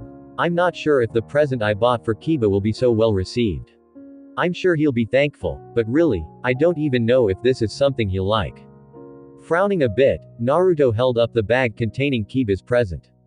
Shopping for the others had been easy. The hottest eroge on the market for Isay, bondage equipment for Akano, a fake cross that wouldn't hurt devils to wear for Asia, a $100 gift card to the best sweet shop for Kaneko, several new outfits for Revel, and the latest not even supposed to be on the market archer figurine complete with Kansho and Bakuya for Rias. All of those had been very easy gifts to acquire, the archer figurine being an exception and requiring Aniki to pull a number of strings. Kiba's gift had been impossibly difficult, not only because he'd not interacted with Kiba as much, guys night being the exception, but also because he just didn't know Kiba that well. Though they had all spent a good deal of time together, Kiba was, oddly enough, the most mysterious of the bunch. He was polite and friendly and respectful, but he was also really reserved. Kiba never talked about himself. What little Naruto knew he learned through observation, and that didn't tell him much. Naruto sucked at observing people. So yeah, he'd not been sure what to get Kiba. He still hoped his friend would appreciate and use the gift he bought. As he continued walking down the street, Naruto felt something at the edge of his perception. A presence lurking near him. Was he being watched? No, well, maybe, but it felt more like curiosity than negative intent. It reminded him, oddly enough, of a cat. NYA. Ah, that would explain it. Turning his head, Naruto saw a black cat with yellow eyes sitting on the wall to his right. It was looking right at him. its head tilted with a sort of inquisitiveness only a cat could possess. Grinning, Naruto went over to the cat. "Well, hello there," he said, reaching out with a hand. The cat sniffed his hands a few times, before letting him run a hand over its head. He paused for a second, but quickly resumed petting it, his experienced hand finding the cat's special spot behind the ears, causing it to purr and its head to tilt. "Aren't you a beautiful kitty, though you're nowhere near as cute as my Kaneko-chan, Kuroka." The moment he spoke those words, Naruto was forced to jump away as a spike of chakra alerted him to an attack. And not a second too soon. Naruto watched as the area he'd been standing on went up in an explosion, sending pillars of fire and large chunks of cement sky high. Naruto whistled. "That's quite the explosion," he said, turning his head to the left. "That could have seriously injured me if it hit." He stared at the woman before him. She looked young, no older than maybe 20-something. Her long black hair had split bangs that gave her a sort of just finished having a wild night of sex kind of look. Yellow eyes with slit pupils stared at him with amusement, glittering like two yellow spinels reflecting the evanescent lights of a glorious sunset. She was beautiful, but it was a dangerous sort of beauty, like the siren that lures sailors to their demise. Her clothing didn't appear all that unusual. A black kimono and a yellow obi. The kimono hung loosely off her frame, leaving her shoulders bare and exposing ample amounts of cleavage. This woman obviously knew the benefits of using her sex appeal to distract her opponents. The interior of the kimono shone the color of blood. A set of golden beads hung from her waist and an ornate headband sat upon her head right next to her triangular cat ears. Two black tails swished behind her. "I'm sure you would have survived, NYA, Kuroka retorted, winking at him. "You seem like a durable young man." She tilted her head, yellow eyes peering out from beneath a curtain of black hair with a cat's curiosity. "How did you know who I was?" "Don't go assuming that you yokai are the only ones capable of using and sensing chakra," Naruto admonished lightly, even as his eyes scanned the still blue sky. "I've been using chakra since I was a brat, and I'm well versed in how it feels. The fact that you've got Senjutsu chakra gathered in your body and that your chakra signature is very similar to Kaneko-chan's was just the icing on the cake. NYA, I didn't know humans could use and sense chakra. NYA. Kuroka seemed surprised by this. No wonder she wants you so badly, NYA. She? That's right. NYA, Kuroka said. I'm here on behalf of my benefactor. She wants to meet you.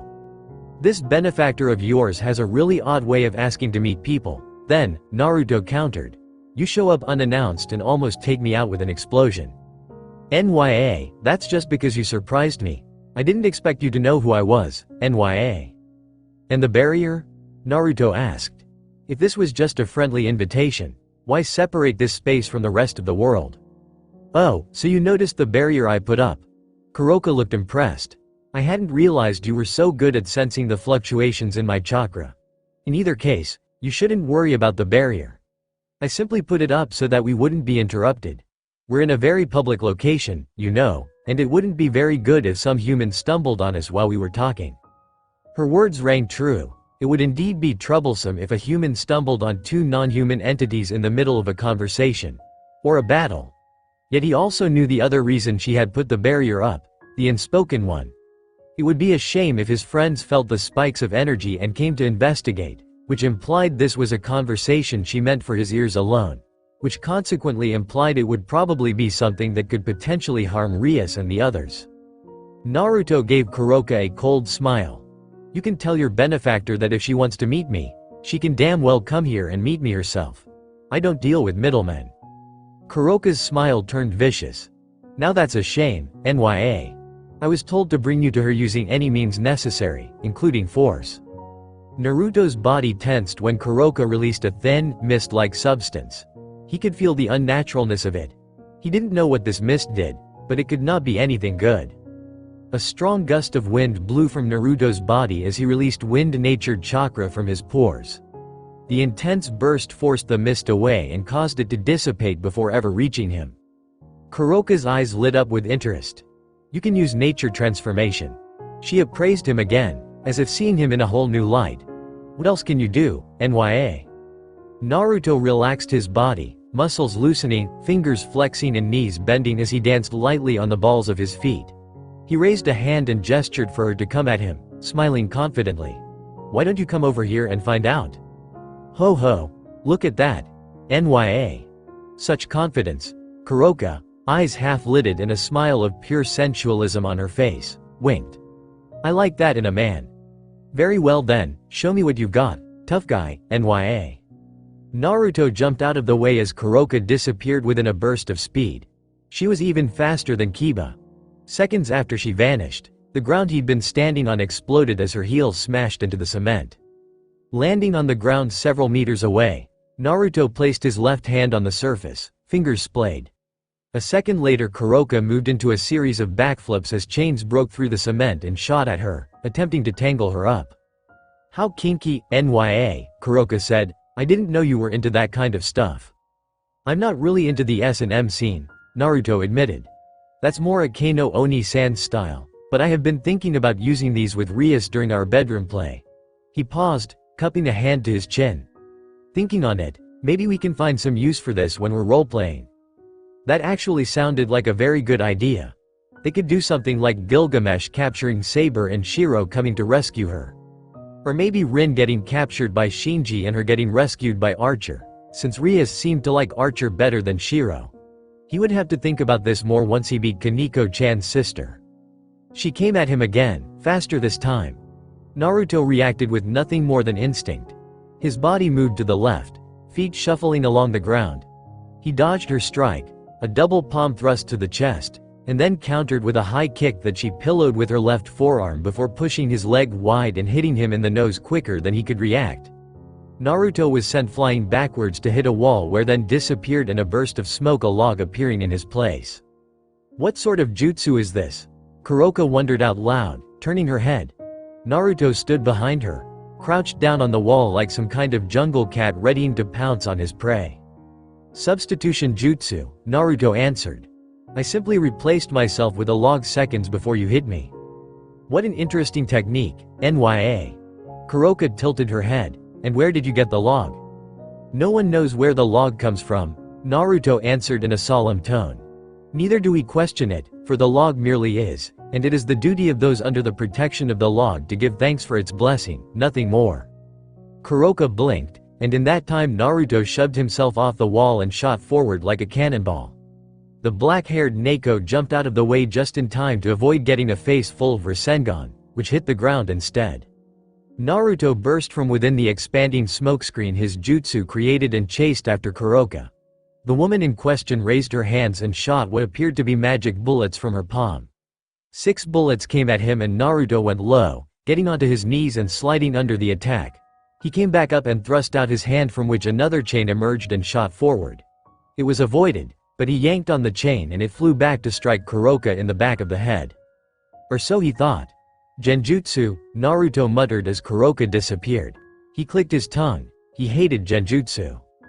That's right, creating illusions is easy for someone like me, Kuroka said. Naruto leapt several feet to his left, avoiding another blast of magic that struck the ground and gouged out a large trench. I'm not only skilled in senjutsu, but yujutsu as well. Naruto, TSKED. He knew what yujutsu was, the yokai's form of spellcraft. It wasn't as powerful as light magic or devil magic, but it was versatile and, in some ways, had more potential than either of those types of magic, which were limited in what they could accomplish. A flicker to his left had Naruto swerving around to avoid a powerful blast of magic that ended up striking a wall. The wall exploded and the magic continued onward, destroying several houses as well. Naruto was thankful they were in a space separated from reality. He didn't want to be the cause of so much death and destruction. He spun around. From his left hand, a chain emerged, which he threw at Kuroka. Rather than dodge the chain, she swatted it away with her hand, sending it careening to strike a wall. Naruto realized she was channeling Senjutsu chakra to her hands. She came at him again, and Naruto moved backwards to avoid her strikes. He kept his distance and made sure to dodge fully and not just minimize his movements. He didn't know if she could extend her attack range like him, but he didn't want to chance it. It seems you've gotten yourself into quite the pickle. Kurama, where have you been? Sleeping. TCH, I should have guessed, lazy fox. Insolent brat. Kurama paused, and Naruto could almost see his friend moving to sit on his haunches. "You're facing another Senjutsu user? I knew it was possible for people aside from yourself to use Senjutsu in this world, but I had not realized we'd be running into another one so soon." "Me neither. Think you can lend a hand? I'm confident I could beat her without Senjutsu, but I'd rather not chance it. This woman is on par with ultimate class devils, after all." "Sure, though I won't be able to lend you my power yet. Your body is still adjusting to the overwhelming chakra flowing through you. It'll be at least another week before we can begin synchronizing our chakras." "I figured as much. You shouldn't allow yourself to get distracted so easily," Kuroka said, coming in hot. Naruto dodged a strike to his chest by jumping to the right. A blast of energy shooting from the closed fist destroyed another house. "Who said I was distracted?" Naruto shot back. "I'm perfectly capable of multitasking in the middle of a battle, thank you very much." Looks like someone's a little cocky, Let's see if you can back those words up. Kuroka rushed in and renewed their taijutsu battle. Naruto soon discovered through experience that she could not, in fact, extend the range of her attacks like he could. Her Senjutsu ability was different, perhaps due to her learning how to use it differently, like the difference between Gamma Senjutsu and Hubei Senjutsu. Some things remained the same however, like all of her base physical stats getting a monumental boost. Her dexterity, speed, strength and reflexes were all enhanced to levels beyond what a mere devil could accomplish. Then there were those magic bullets she could shoot from her hands. Naruto could not do that with his Senjutsu. He grit his teeth as Kuroka's left leg swung at him. Already knowing that he couldn't hope to block that in his base state even with chakra enhancement, Naruto dodged, leaning his body backwards and allowing the lovely leg to pass by overhead. He could feel the first epidermal layer of skin scraping off as her foot grazed his nose. Coming back up he launched his own attack, a Rasengan to the gut that she avoided. But that was merely a distraction. Naruto stomped on the ground at the same time he thrust his jutsu forward. Kuroka dodged the blue sphere of spinning destruction, but could not avoid the chain that shot from the ground and wrapped around her, or so Naruto thought. TCH. Naruto clicked his tongue when Kuroka disappeared. Another genjutsu. How annoying. "You're quite skilled to have lasted this long against me, Kuroka said, now standing several feet away. "I'm amazed. Even high-class devils cannot defeat me. Yet here you are. A newly reincarnated low-class devil fighting on par with someone like myself, She licked her lips and Naruto felt a shiver run up his spine. "You're quite strong, "Somehow, hearing you say that fills me with dread," Naruto said dryly. "Now don't be like that, Kuroka winked at him. It was a compliment. Kuroka rushed him again. Naruto moved, once more avoiding her blow, or so he thought. Instincts warned him of the danger and not a second too soon. His arms came up in a crossguard, blocking the sudden surprise punch to his chest. Pain exploded in his arms as the bones snapped. His body skid backwards along the blacktop. He winced, feeling the searing heat as his leftover healing factor kicked in and the bones snapped back into place and healed. Truly impressive, To be able to block a punch when I'm using Senjutsu isn't something most people can do. Naruto did not like the way Kuroka looked at him. Not at all. "Oh yes, you are very strong, I think I might even have to keep you all to myself." "Please don't, here I come, As Kuroka shot forward like a magic bullet, Kurama spoke within his mind. "I'm done. Get ready, brat." Naruto closed his eyes as he felt the Senjutsu chakra enter his body. It felt different than it did back home. He could feel the malice within this world, the hatred. It coursed through his body, unhindered and uninhibited. Yet it did not touch him, merely passing through. He could feel the hatred, but it was separate from himself. He opened his eyes to see a foot filling his vision. He blocked it with one hand. Kuroka's eyes widened. "What? My turn." Naruto yanked the foot in his grasp, pulling Kuroka to him. The black-haired Neko stumbled right into Naruto's powerful right hook. Unfortunately, the Neko turned out to be another illusion. This didn't matter, though. He could sense where she was easily now. With Sage Mode boosting his sensing abilities to abnormal levels, finding her was a simple matter. "You can't hide from me now, Naruto channeled his Senjutsu chakra into his fist and then combined it with wind-natured chakra. The air around his fist distorted the atmosphere before it was catapulted toward the direction he sensed Kuroka at. The distortion, a whirling cyclonic ball of Senjutsu-infused wind rushed forward, striking a building several meters away. An explosion went off, not one of fire but wind instead, a fierce torrential storm of unbelievable devastation. The building was engulfed in a hurricane-like force that took the shape of a gigantic sphere. The house disappeared and still the sphere continued expanding. It grew in size, enveloping several more houses in its destructive energy. Oddly enough, none of the devastating power from the jutsu extended beyond the sphere. It remained within the dome-like shape, a concentrated ball of mass destruction. When the jutsu ended and the sphere faded, Naruto caught his first glimpse of the damage his jutsu caused. He whistled. What once consisted of a dozen houses had become nothing but a large crater. He could not judge how wide or deep it was, but it had to be at least several dozen meters in diameter. Holy crap, Naruto muttered, his eyes wide. I didn't realize my new attack would be so damn destructive. I didn't even put that much chakra into it. It is definitely impressive, Kurama agreed. I'd say its destructive capability is even greater than your Rasen Shuriken, at least in terms of property damage. It can't sever things at the molecular level, but if you want to level a mountain or something, this jutsu could get the job done easily if you added more chakra. Thinking on it, I wonder if you becoming a devil has somehow increased the power of your jutsu. Could be. It's something to think about later. For now, let's focus on this battle. Naruto cut his connection with Kurama and turned to face Kuroka. She'd managed to avoid getting swept up in the blast, but not completely, he noticed. Her kimono had several tears in it and she was bleeding from a number of cuts on her arms and legs. So it's true, you really can use Senjutsu, Kuroka said, her smile gone. She looked irritated, but Naruto knew it wasn't irritation. It was fear. She was scared of him, of what he could do. How is it that a former human can do Senjutsu? How is it that a former human can use nature transformation? Naruto asked rhetorically. Because I'm fucking awesome, that's how. Grinning, the blonde Uzumaki pointed at himself with a thumb. You're looking at the biggest badass of the century. The one who will become so powerful that he'll surpass everybody else. The Maos, ultimate class devils, gods, even the Ouroboros dragon. I'll become stronger than all of them. Kuroka took a step back, her eyes wide, though Naruto could not tell if it was from fear or something else. You can't beat me, Naruto declared, still grinning. Why don't you just give up? Kuroka clenched her hands into fists. Her arms shook and her knuckles turned white. Looks like you're having some trouble, Kuroka. A voice spoke up from somewhere. Naruto frowned. He couldn't sense this person's location. A tear appeared in the space between him and Kuroka. Out of the tear stepped a man. No, a young teenager around the same age as him.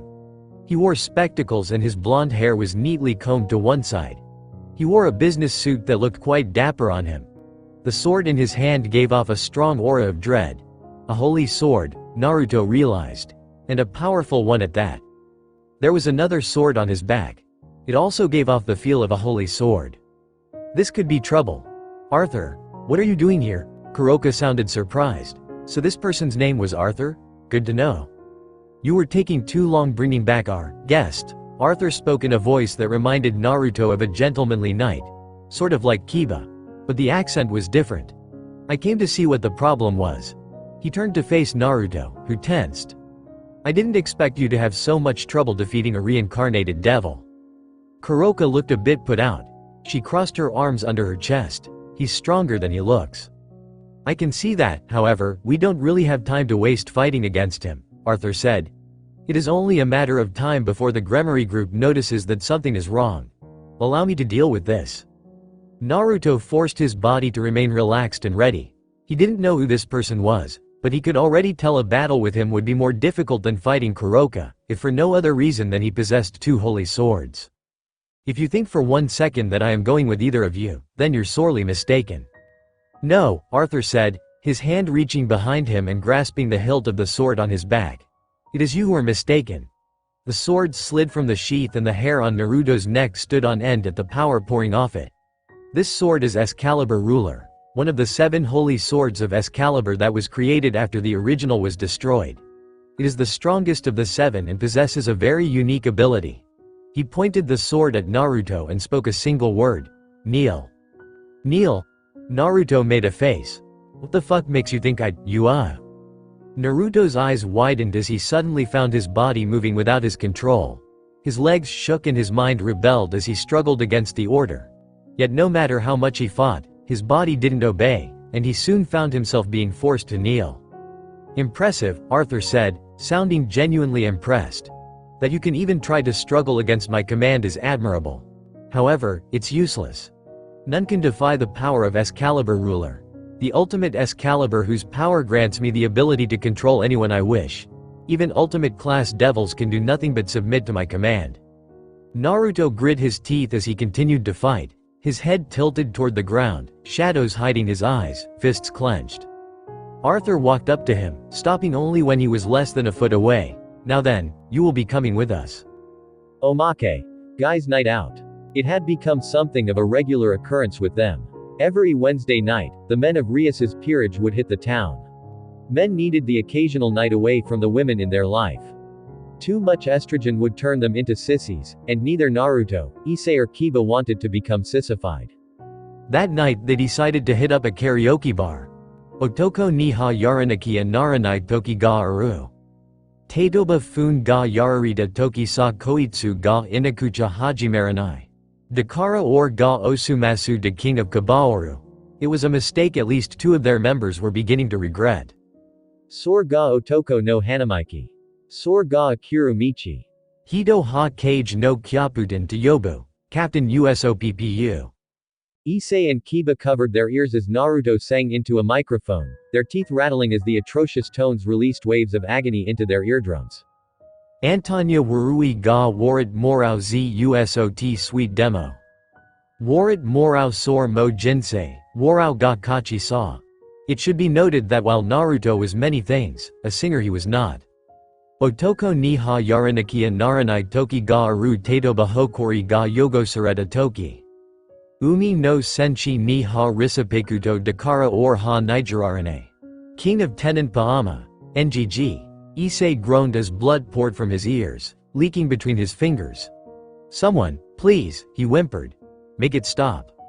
Sor ga otoko no hanamichi. Itsumo ichidaiji hanafubuki de tajusuru z. Captain USOPPU, Kiba. His ears covered much like Isay, didn't say anything mainly because he couldn't hear, his eardrums having exploded some time ago, near the beginning of Naruto's deft-tone singing. Antanya Warui ga Waraya Shiny Z Otoko no Hokori. Warawasane Z Sor Mo Jinsei, Yumamite Aiko. The last verse came, mercifully putting an end to Naruto's Satan awful singing. Isay and Kiba both determined that, from now on, whenever they went out, it would be anywhere but a karaoke bar. Naruto, his cheeks a little red from all the singing he'd done and the alcohol he'd imbibed. Devil magic works wonders on the human mind. Grinned at his 2 friends. So what should I sing next? No more singing, the 2 shouted. Kiba then continued in a more polite tone.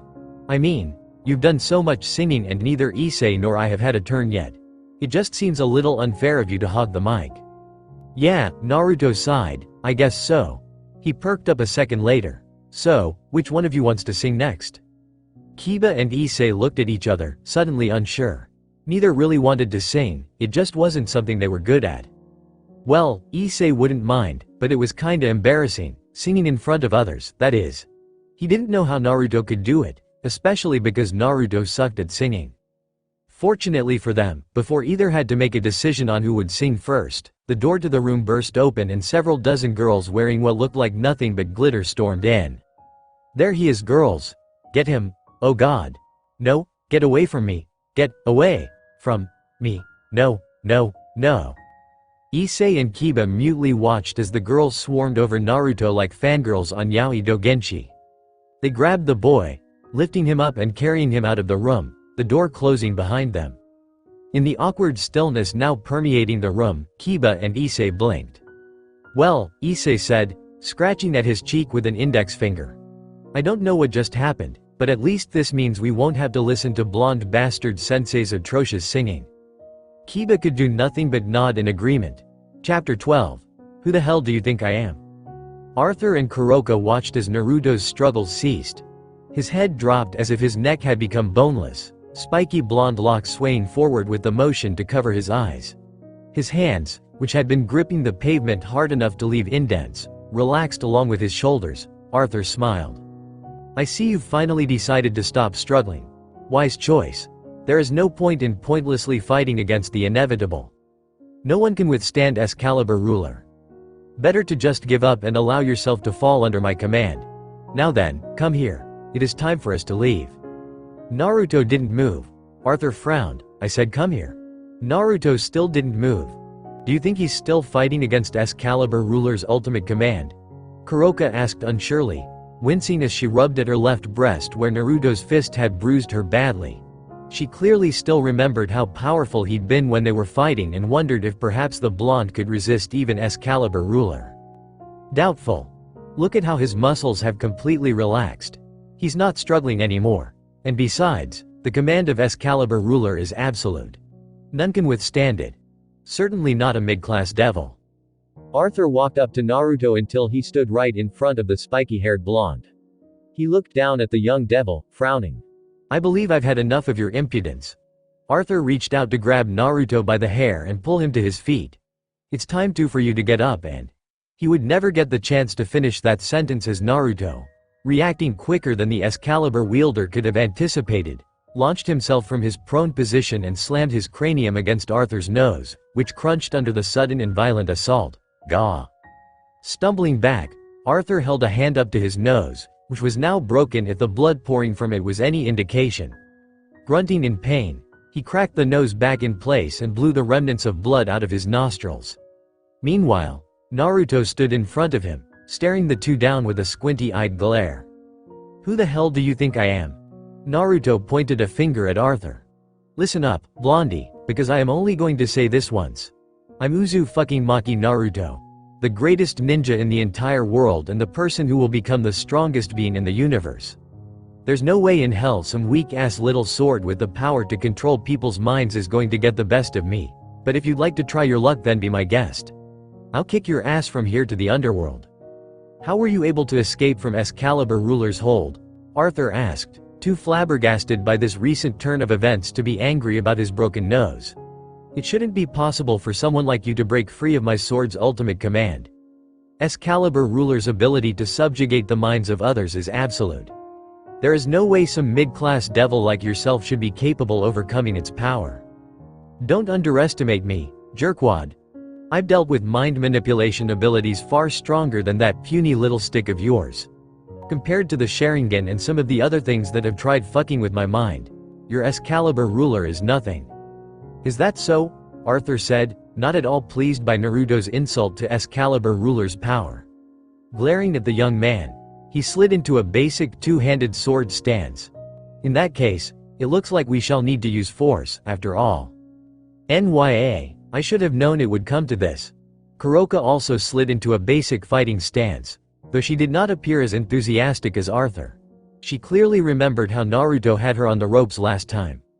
Sharon would never pick someone weak, after all. Naruto had no clue what Kuroka meant by picking someone, but found himself not really caring. This woman no longer had any right to call Kaneko her sister as far as he was concerned. Even her continued use of Kaneko's old name bothered him immensely, though he didn't say anything, as he had far more important things to worry about than something like that. The situation was about to get dicey once again, and he needed to be on top of his game if he wanted to fight a 2-on-1 battle and win. "What do you think, Kurama? Individually, they are not strong enough for you to worry about. That Kuroka is talented, but lacks your strength and stamina, and aside from that Excalibur ruler and the other holy sword he wields, I cannot sense anything else about this Arthur character that would prove detrimental to you. Just so long as you do not let his holy swords damage you, victory should be within your grasp. I'll begin gathering Senjutsu chakra for you again." Resisting that sword's command expended the last of it. "I know, we were pretty lucky you were gathering Senjutsu chakra for me. I hate to admit it, but I might not have been able to resist that sword's control without having the Senjutsu chakra in my body to counteract the worst of that sword's effects. Arthur, you need to be careful when fighting him, Kuroka warned. This boy is a Senjutsu user. He's even better at using it than I am. He might even be a master, NYA. I see. Arthur narrowed his eyes. I had not realized human-devil hybrids were capable of using Senjutsu. Could that be the reason he managed to break free of Excalibur ruler's control? Maybe. Hey, if all you two are going to do is talk, then I'm going to be the one to start this dance. Get ready for me, cuz here I come. Arthur and Kuroka leapt out of the way as Naruto barreled towards them, leaping into the air and descending upon the spot they'd been standing with a mighty roar. The ground exploded with dust and debris, which scattered across the ground. Several shuriken were launched from within the natural smokescreen. Arthur blocked the projectiles with his sword while the weapons went straight through Kuroka, who vanished, revealing herself to be another illusion. Naruto then burst from the dust, a fierce grin on his face as he raced straight at Arthur, who he'd already deemed the bigger threat due to those holy swords. Seeing the spiky-headed blonde traveling toward him, Arthur attacked with a downward slice of his Excalibur ruler. Naruto didn't pause in his charge as he pulled a kunai out of the pouch he kept hidden behind his back and used chakra flow to strengthen the blade with the wind element. The intense sound of steel clashing against steel precluded the tiny projectile weapon blocking the much larger sword. Arthur seemed shocked by this new turn of events, but quickly tried pushing against the kunai with little success. I have no idea how you managed to block my sword with such a tiny blade. Excalibur ruler is the most powerful of the 7 Excalibur fragments and should be more than capable of cutting through such a minuscule weapon, Arthur said, gritting his teeth as he and Naruto fought for dominance. Hey! Naruto smirked. Something like this is easy for someone as awesome as me. You'll find out soon enough that I'm just full of surprises. NYA. You may be full of surprises, but I doubt even you can get out of this, Kuroka shouted as she came at Naruto from behind, her clawed left hand ready to rend flesh from bone. Naruto realized the danger he was in and moved quickly, shifting his body to the left while grabbing one of Arthur's hands and pulling him into Kuroka's attack. The Nekusho had excellent reflexes, however, and managed to stop from skewering her comrade by leaping into the air, flipping over the young man and attacking Naruto from the other side. The blonde dodged the flurry of attacks sent at him, then slipped into her guard and kicked her away by planting his right foot in her stomach. Kuroka slid along the ground, holding her stomach with one hand. The other she used to launch a magical bullet at Naruto, which he dodged by sliding underneath it, allowing the projectile to blow apart a wall somewhere behind him. Shadow Clone Jutsu. Naruto created several clones, 2 of which attacked Arthur and 2 that went after Kuroka. 2 more clones stuck by the original side as he held out his hands for them and created a Rasengan in each hand. While Naruto handled the shape manipulation, the clones took care of adding the wind-natured chakra. A bell-like screech soon filled the air as the 2 Rasengans gained 4 blades that spun fiercely like a pair of windmill shuriken. The noise alerted Arthur and Kuroka to the danger just as they were finishing off the clones. What kind of attack is that? NYA. There's a lot of compressed energy in those attacks. We'd better not let either one hit us or we'll be finished. Why don't you two try this on for size, Rasengan Shuriken? He threw them. Arthur yelled in shock as Naruto chucked the 2 Rasen Shurikens at them. One at him and the other at Kuroka. As the dual Rasen Shurikens flew toward the pair, the ground splitting apart, chunks of black top flying everywhere as they were shredded to bits by the incredibly powerful jutsu. Kuroka and Arthur leapt into the air, away from the attacks that continued on to strike the walls they'd been standing in front of, which the Rasen Shurikens bore straight through like they were made of soggy bread, before continuing on for several more meters, tearing apart walls and buildings with ease and then exploding with impossible violence. Houses were destroyed like they were nothing as the materials that made them were sliced apart at the molecular level by countless millions of wind blades. While the amount of sheer destruction did not reach the same size as his newest attack, everything within the dome-shaped radius of the jutsu was annihilated to the point that nothing remained, as if his jutsu had disintegrated everything caught in its destructive blast. By the time the 2 Rasen Shuriken's power ran out, there was absolutely nothing left but 2 large dome-shaped, perfectly smooth craters. What kind of attack is that? Arthur asked in shocked awe. Kuroka didn't answer, or to be more precise, couldn't answer, because she was too busy gaping in barely masked fear at the damage done by the 2 attacks. How can a mere mid-class devil use such destructive techniques? I can do a lot more than that, Blondie. Naruto shouted as he placed his hands on the ground and channeled his chakra. 6 chains shot from the ground around Arthur and Kuroka, forcing them to move as the chakra chains tried to capture them. Kuroka began shooting orbs of destruction from her palm, blasting the chains apart as she used her cat-like agility and reflexes enhanced by Senjutsu to dodge them before they could capture her. At the same time, Arthur backpedaled while swinging Excalibur ruler around in graceful arcs, slicing apart the chains sent his way with ease. Naruto clicked his tongue when he saw that his jutsu wasn't doing anything and dismissed them, allowing the parts that hadn't already been cut into itty-bitty pieces to disperse. Damn it, I wish I had some long-range ninjutsu to use. Having always preferred fighting up close, Naruto didn't have many attacks that could reach long distances. His Ransen Shuriken was one of the few in his arsenal, and that took time to gather the chakra and charge it with the wind element. It also took a lot of chakra, and he really didn't feel like being wasteful at the moment. You could always use that new fighting style you created based off Tsunade's super strength technique. It's not complete yet, Naruto told Kurama, eyeing Kuroka and Arthur as they came at him from either side in a pincer maneuver. Tisking, he began gathering wind-natured chakra along his hands and arms, making it swirl around the appendages like a tornado. But it seems like I don't have much choice in the matter. Alright then, here we go. Tatsumaki Ken. Thrusting both fists out and away from himself, Naruto unleashed a powerful blast of wind at Arthur and Kuroka, who came at him in a pincer grip. The fierce winds, enhanced by the Senjutsu chakra running through his body, smashed into them like the fists of an angry god. Arthur just barely managed to bring his sword up in time to block it, and even then he was pushed back for several meters, smashing through 6 walls which all crumbled around him, before coming to a stop. Kuroka turned out to be another illusion, the blast of wind traveling through her and causing her image to disperse like a ghost. Knowing what that meant, Naruto rolled along the ground, dodging the magic bullet that Kuroka sent his way, allowing it to strike the ground with incredible force and leave a decent, foot-long crater. Kipping back to his feet, the blonde Uzumaki charged wind into his fist and sent a wind bullet hurtling toward Kuroka, who flipped out of the way. The bullet, unable to maintain its shape for long, dissipated before it could hit anything. So he was right. All this was jutsu style was good for was mid-range attacks and enhancing the power of his fists. Oh well. Arthur charged at Naruto in a full-on frontal assault, forcing the young devil to dodge the many swings and slices of his Excalibur ruler. To counter this man's sword, Naruto pulled out another kunai and enhanced it with chakra, blocking the holy sword in a series of lightning-fast moves. He used the smaller weapon to his advantage and fended off the sword with one hand while he lashed out in a heel kick at Arthur, who leapt backward to avoid getting hit. Despite Arthur backing off, Naruto wasn't given much time to recover as Kuroka attacked immediately after, which forced him to utilize some fancy footwork while moving backwards to escape, avoiding the Senjutsu charged strikes when he could and blocking them when he couldn't. Unfortunately, he'd underestimated Kuroka and she slipped a hand around his guard and fired a magic bullet at him point-blank range.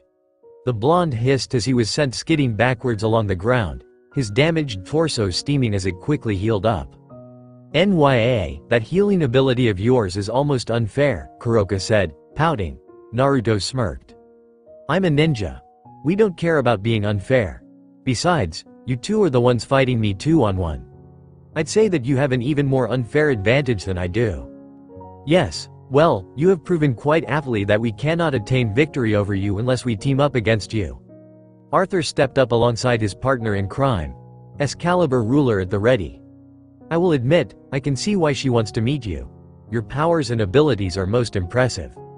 Flattery isn't going to convince me come with you, just so you know," Naruto told them flatly. "Of that I have no doubt." Arthur's shoulders relaxed while Naruto tensed, sensing the holy energy wafting from the sword increasing in power. His fellow blonde was definitely planning something, and whatever that something was, it couldn't mean anything good for him. "I was merely being complimental. It does not matter how powerful you are. As the strongest holy sword user, I shall defeat you and take you to meet our leader one way or another." "And I already told Kuroka that I'm not interested," Naruto shot back. "If your leader wants to see me so badly, then they should come and meet me themselves." "Ha, I see that words will not get through to you. Very well then, it appears more force is required." Naruto sensed the shift in the air. The area surrounding them became saturated with holy power, sending his devil instincts haywire. They warned him that whatever this man was planning to do, it would not be good for his health if he allowed it to hit him. Arthur rushed at him again, faster this time. Naruto pushed chakra through his limbs to keep up.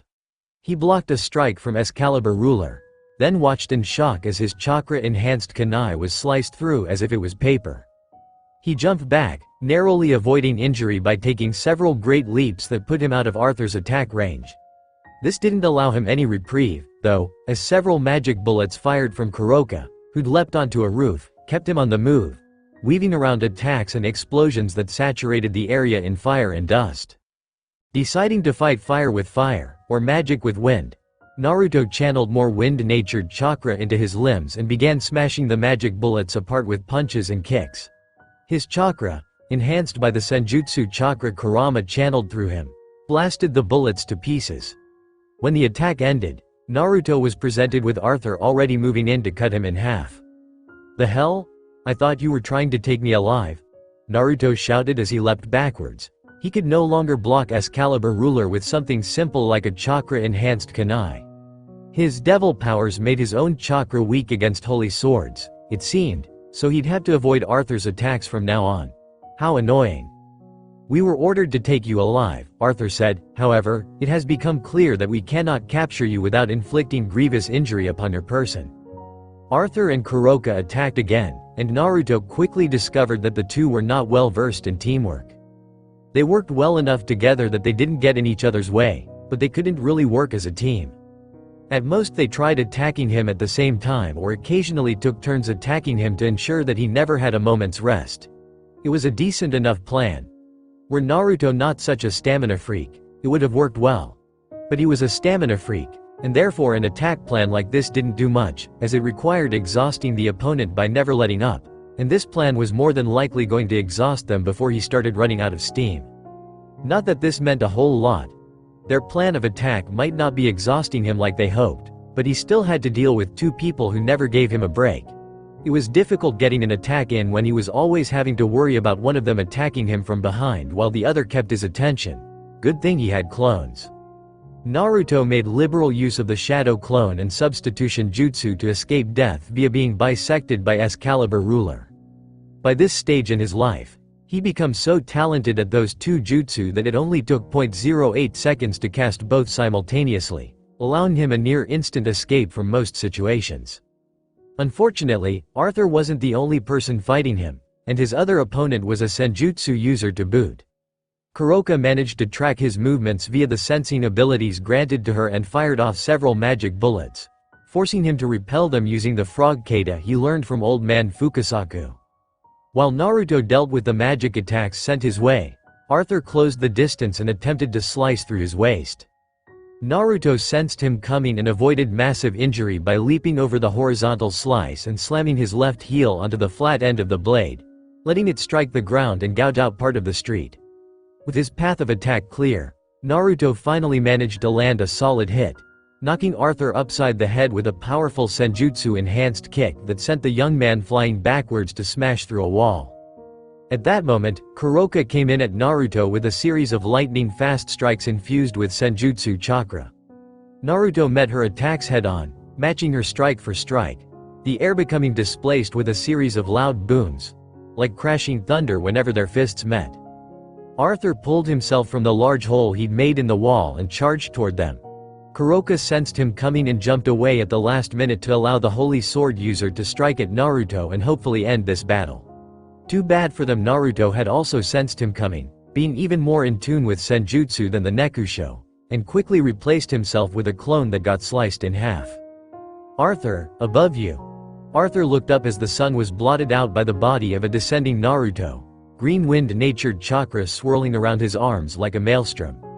Not wanting to get caught up in whatever Naruto planned, Arthur leapt backward seconds before Naruto's fist could impale him through the head.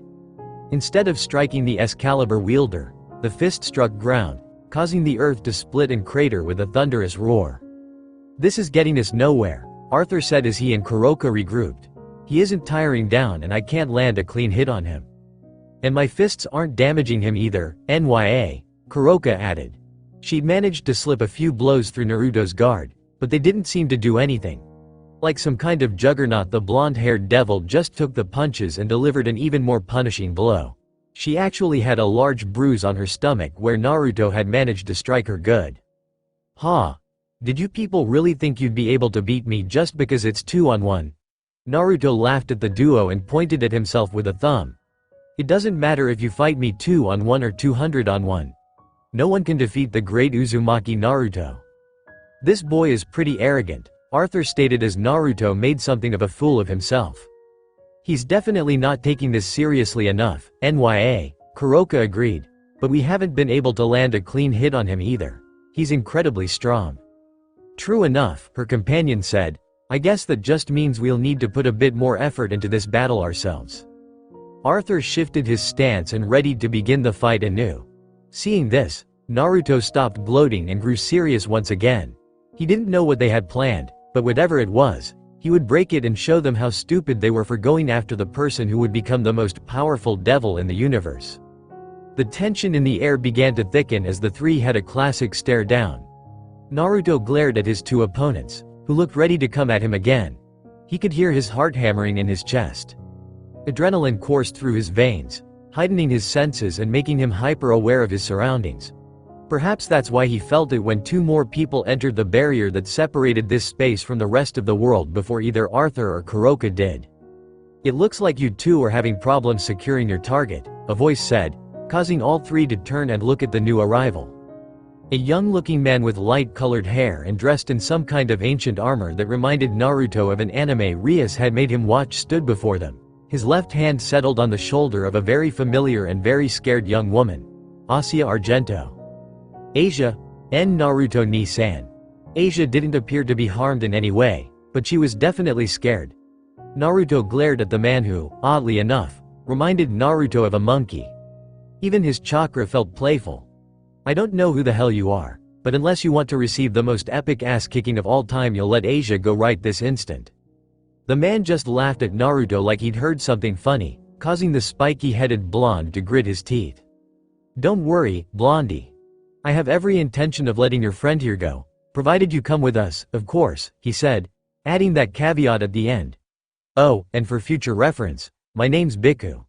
You might want to remember it." He didn't know how this man managed to capture Asia, though that he did suggested he'd either somehow slipped past both Akano and Isay, or he'd beaten them both, which meant he was strong, especially as he didn't seem to have a scratch on him.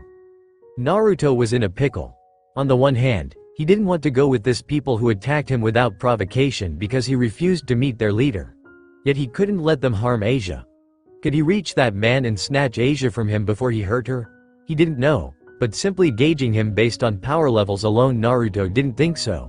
He had a lot more chakra than Kuroka and seemed far more wily. And then there was still Kuroka and Arthur to deal with as well. They'd already proven to be capable of holding their own against him, even when he was in Sage mode. Given time, Naruto was sure he could beat them, but time had officially turned against him now. In a 3-on-1 battle, Naruto was not sure he could win, not while also rescuing Asia at least. He sighed. There really was only one choice. "Alright, you guys win. I'll go with you, but only if you let Asia go first." "No," Asia shouted, clearly confused by her situational altercation, but aware enough to know that he was giving himself to these people for her. "Don't do this, Ni-san. You can't go with these people." Naruto gave her a sad smile. "There isn't much choice, Asia. I can't let them harm you, and if this is the only way to make sure you're safe, then I'll give myself over to these people." He looked at the three enemies and smirked when both Kuroka and Arthur tensed under his gaze. "Just don't be too disappointed if I end up kicking your asses after I meet your leader." Baiko laughed some more. "What an interesting guy. You're certainly not lacking in confidence. However, how do we know we can trust you? Aren't you supposed to be a ninja or something? I've heard you ninja are known for being good liars. You clearly haven't done your homework on me, have you? If you did, then you would know that my nindo is that I never give up and never go back on my word. I've given you my word that I'll go with you and meet this leader you people keep talking about, but only if you let Asia go. If you don't let her go, then I'll shove my foot so far up your asses that you'll need to use a bedpan for months." "What an unusual ninja you are," Biku chuckled. "Alright then, we'll let the girl go if you promise to come with us." Then we have an accord. Tears pricked at Asia's eyes. But you can't. What about Rias, Bucko and the others? You'll have to tell Rias and the others what happened here for me. Let them know I'll be gone for a little while. A clone suddenly came up to Naruto and handed off the bags filled with presents. He then walked up to Biku and Asia, giving the girl the gift bags and patting her on the head. Be sure to give those to everybody for me, okay? Ni-san, hey, no crying, Naruto chided the distraught girl, wiping away the tears threatening to fall from her eyes with the tenderness of a big brother. Nothing's going to happen to me. The leader of these people just wants to talk. I'll go with them, find out what their leader wants, then leave, so don't worry, okay? Asia still looked worried despite his reassurances, but she put on a strong front for him and smiled tremulously. Oh, okay. Right. Now, off you go. Naruto pushed her along the road, even going so far as to pat her on the bum to get her moving. Asia gave him one last sorrowful look before taking off down the road. He watched her go, sighed when she disappeared around a corner, then turned to look at Biku. I'm ready. Alright then, Biku said, grinning like a loon. Let's get going. Nya, are you sure it was wise to let that girl go? Asked Kuroka as she and a wary Arthur walked up to them. You know she's going to tell the Gremory group what happened here. So, Biku shrugged. It's not like they can do anything even if they do know what happened. And it's not like they even know who we are. And besides, I'm loath to kill a girl who has no intention of fighting back. Kuroka shrugged. Your choice, Nya. The world around them began distorting. Naruto watched as the edges of the space surrounding them started to tear, like a tapestry being unwoven as the very fabrics of this dimension was ripped apart at the seams. He'd never seen such an advanced form of space manipulation. A second after the space distorted, Arthur, Biku, Kuroka and Naruto vanished as if they'd never existed, and the barrier surrounding the small suburb broke apart, making it look as if the battle that had taken place never happened. Devil Ninja, Isay was at a loss. His entire body felt numb. He and everyone else had just been told that Naruto had been taken. Kidnapped. He was gone and none of them knew when or even if he would be coming back. They were all inside of the occult research club room, the entirety of Rias Buckow's peerage. Kiba leaned against the wall several feet from the center of the room, biting his thumb and looking anxious. Isay understood how he felt. Akano stood behind her king as always, but her expression was downtrodden. She was no doubt feeling the loss of her favorite verbal sparring partner. However, the worst of the group was Asia, Kaneko, Revel and Rias. Kaneko sat on the couch that she and Naruto always shared, her eyes blank, lips quivering. The mochi she'd been eating lay forgotten on the floor. Revel sat next to her. She didn't seem as bad off as Kaneko, but it was clear to all that she was incredibly worried. And Rias Bucko, his beautiful president and Oni-sama sat in her chair, fingers locked in front of her, hiding her face, which was further concealed by her thick red bangs of hair. He didn't know what she was thinking, but he knew she had to be hurting. And Asia, I'm so sorry. If only I was stronger, if I wasn't so weak I would have been able to fight back. Then maybe. Asia was inconsolable. Isay held the girl in his arms as she cried. Her eyes were red and puffy and there was even liquid running down her nose.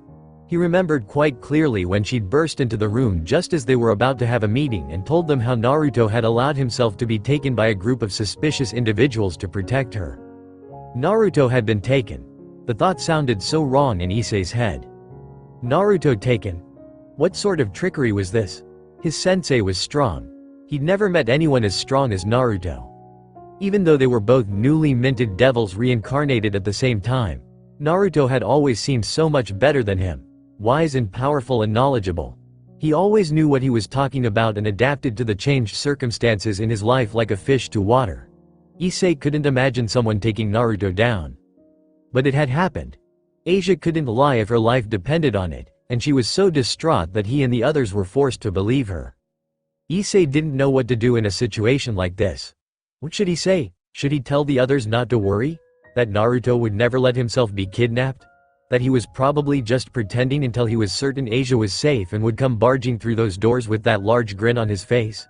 He wanted to have faith in the person who helped him get stronger, but how could he show that faith when everyone else acted like Naruto was dead? I can't believe that Naruto-san of all people got kidnapped. Kiba broke the silence. All eyes turned towards him. Out of all the people here, Naruto is the one person I would have never expected this to happen to. He always seemed so strong. I know what you mean, Akeno said, glancing over at Isay. She looked like she wanted nothing more than to go to him. But her duty to her king held her back. Her loyalty to Rias exceeded her desire for personal comfort. Isay admired that about her, even if he wished her side would come out far less. Kitsune-kun has always been a powerful member of our group right from day one, and his strength has only increased by leaps and bounds. For him to be captured is unthinkable. It's all my fault. Asia sobbed in Isay's arms. The sound tore at his heart. This is all my fault. This isn't your fault, Isay said. There wasn't anything you could do. From what you said, that man who took you appeared without warning. Asia looked at him, puffy red eyes blinking. Isay smiled at her, then looked at everybody else, eyes blazing with determination. We can't give up. Those people said they wanted Naruto to come with them so he could meet their leader, right? That means he's still alive. And if he's still alive, then there's a chance that he can escape. Even if he can't, that doesn't mean we can't find him and take him back, right? Isn't he a member of our peerage? Isn't he a member of our family? We can't just let some bastards take him from us. Isay's words seemed to inspire those around him. Even Kaneko perked up, her vacant eyes gaining a bit of vibrancy. Isay is right. Rias stood from her chair and slammed her hands on the desk. Her bluish-green eyes had a fire lit within them. We can't just give up hope. We have to believe that Naruto is out there, safe and waiting for us.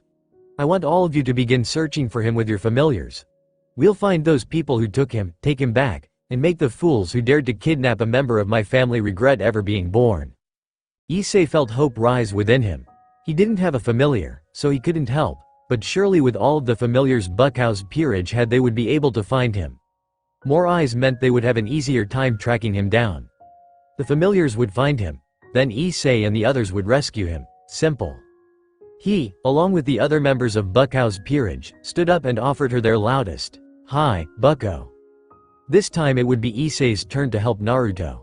Devil Ninja, things were not looking good. A week had passed since Naruto's kidnapping, and not only had they not found him, but their companion didn't appear to be anywhere in the city. Even sending their familiars further out into Japan had availed them nothing, and the peerage of Rias Gremory was forced to come to a startling and sickening conclusion. Naruto was gone. For a time, Rias Gremory tried putting up a strong front for her peerage. As their king, she needed to be strong, to be seen as someone who wouldn't grieve and wouldn't give up. However, as the days passed and Naruto still wasn't found, the young woman became more and more reclusive, until she was rarely ever seen outside of the manor she shared with Naruto. Issei Hyodo was at a loss. His friend and sensei was missing. His king had become a sexy, red-headed hermit. Kaneko and Revel had both stopped talking to everyone else. And Asia kept blaming herself. The only two people who remained strong was Akeno and Kiba, and that's because neither of them were as close to Naruto. Kiba was an occasional sparring partner and Akeno was simply a person the spiky-headed blonde traded barbs with. You seem worried, partner. As Isay walked down the street, ignoring the setting sun at his back, a voice spoke up from his hand. Of course I'm worried, Dedrage. The blonde bastard is missing, Bucko and Kaneko are depressed, and I don't know how to make things better.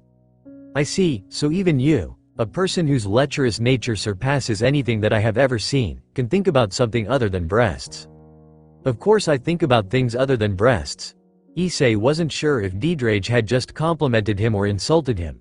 I think about butts and booties and cooches, too. Butts and booties are the same thing, idiot. And I also think about Akeno Onisama and Asia, and my friends, I think about them, too. And there's also… What is it? Well, there's that thing Sensei talked to me about. You know, how I need to find something important to me. Something that can give me more strength than simply thinking about breasts can. I don't really get what he meant, though. He kept going on about the meaning of true strength and weird things like that. I don't understand it. What is true strength? And how does someone go about getting it? I think his meaning was fairly straightforward. Really? How so? You really are an idiot, aren't you? Hey, listen partner, throughout history people of great power have been driven by something. A goal, a person, an ideal. Do you think all of those insanely powerful people you've heard about just acquired power because they wanted to suck on a pair of nipples? No, each of these people had something they wanted. a goal they wished to accomplish, a place they wished to protect. This desire to accomplish something beyond what most humans could dream of accomplishing. This desire to protect something that meant more to them than their own life. These things gave those people incredible strength and allow them to overcome any obstacle. That is what your blonde sensei was talking about. I see, Isay scratched the back of his head. I still don't get it. All I want to do is become harem king. Is that really all you want out of life? Can you think of nothing else that you want? Isay thought about Dragi's question. Well, I also want to help Bucko. She's really hurt right now and I don't like that. And Asia. I really want to help her. I know she blames herself for what happened to Sensei, but there wasn't anything she could do. It's not like she could fight off whoever those people were. Asia's not a fighter, and those people must have been strong if they could fight Sensei. So you want to help Asia. You want to let her know that she's not to blame. Of course I do. Asia's important to me. You want to protect her, then? Protect her from all the people who would seek to do her harm? That's right. I'll protect Asia from anyone and anything. I won't let anybody harm a single hair on her head. For several long seconds, Drage remained silent. Isay wondered what the dragon in his gauntlet was thinking, then. I was right. You really are an idiot. Don't say that without explaining why, damn it. But you're also on the right path. Keep protecting that nun and I'm sure you'll figure out what your blonde sensei was talking about. Sure, okay. Isay didn't know what Drage meant, but decided to put it out of his mind as he stepped into the entryway of his home. I'm home. Era, welcome home, eyes. All thoughts about protecting Asia and Naruto's words left him when Akeno stepped out from behind the kitchen door dressed in an apron. In nothing but an apron. Oof. Akeno giggled demurely as blood trickled down Isay's nose. Then she did a spirited twirl, allowing him to see that she wasn't wearing a single stitch of clothing. Holy crap. Akeno Wanisama was naked, nudity. It was the naked apron. This was awesome. Do you like my outfit, eyes? I love your outfit. His nose bleeding by the bucket loads. Isay lifted a hand and gave Akeno a thumbs up. Akeno Wanisama looks incredible as always. Oofufufu, you know just what to say to make a girl smile. Akeno walked up to him with a deadly sway to her hips. Isay's could have sworn his mind pinged as it went straight down the gutter. I'm glad to see you like my outfit. It's a little different than what I normally wear for you. Keiku, that's right. Akeno normally wore leather whenever she teased him, and she usually knocked him out with drugs and stuff, then tied him to the bed and did eki things to screw with him, and used her whip to hurt him. Oddly enough, he didn't mind that. He must be turning into a masochist. Damn Akeno Wanisama and her S mode. She was turning him into a masochist. How could he become harem king if Akeno Wanisama turned him into an M? Why are you wearing something like that? Isay asked. I mean, it's totally cool that you are. You look fucking hot. I'm just curious to know why, cuz, you know, I've never seen you in something like that. Akeno's delicate fingers rubbed gentle circles on Isay's chest as she leaned against him. I suppose you could say this is my way of helping you and Asia-san out. Things are looking pretty bad right now with Kitsune-kun kidnapped by an unknown group of people. Asia-san has been pretty down in the dumps and you're working hard to make her feel better, right? That's why I'm doing this. Asia-san isn't quite ready to join in our S&M yet, so I'm going with something a little lighter tonight. Oh, I see. Isay pressed his right fist into his left palm, nodding. Yeah, that makes sense. Asia's not really the type to do S&M and, wait, yet? Oofufufu, never mind that. Just come on into the kitchen and sit down. We'll have dinner ready in just a bit. Dinner? He wasn't given an answer as Akeno pushed him into the dining room and Isay was given the shock of his life. Oh, Isay-san. I'm glad you're back. Why don't you sit down? Dinner will be ready in just a moment. Isay stared at Asia as she stood by the stove wearing a pink apron with hearts on it and nothing else. A naked Asia in nothing but an apron, a naked Asia. Asia, naked, Kong. Akeno and Asia watched in mute silence as Isay was blown backward by a jet stream of blood flowing from his nose, his back smashing into the wall and then sliding to the floor unconscious. Ah, Isay-san. As Asia rushed toward her savior, Akeno pressed a hand to her cheek and smiled. Era, I knew this was a good idea. Devil Ninja, Revel Phoenix sat on the couch in the living room. The TV wasn't turned on, Yet still she stared at it with blank eyes. Her mind was locked in turmoil. Naruto was gone. She didn't really understand her feelings for the blonde man all that well. She knew he meant a lot to her, and she admired him greatly after watching him fight against her brother. She admired him even more because she knew he'd done it for another person. Just like those people in the stories her mother used to tell her every night before going to sleep. She'd come to the human world in order to learn about what it was she felt for him. That had been her sole reason for asking if she could stay in the human world. That wasn't possible now because Naruto was no longer with them. Revel felt her chest ache at the thought, as if an icy hand had grabbed a hold of her heart, holding it within a vice grip. Just thinking about how he was missing hurt. She could only imagine how Rias felt.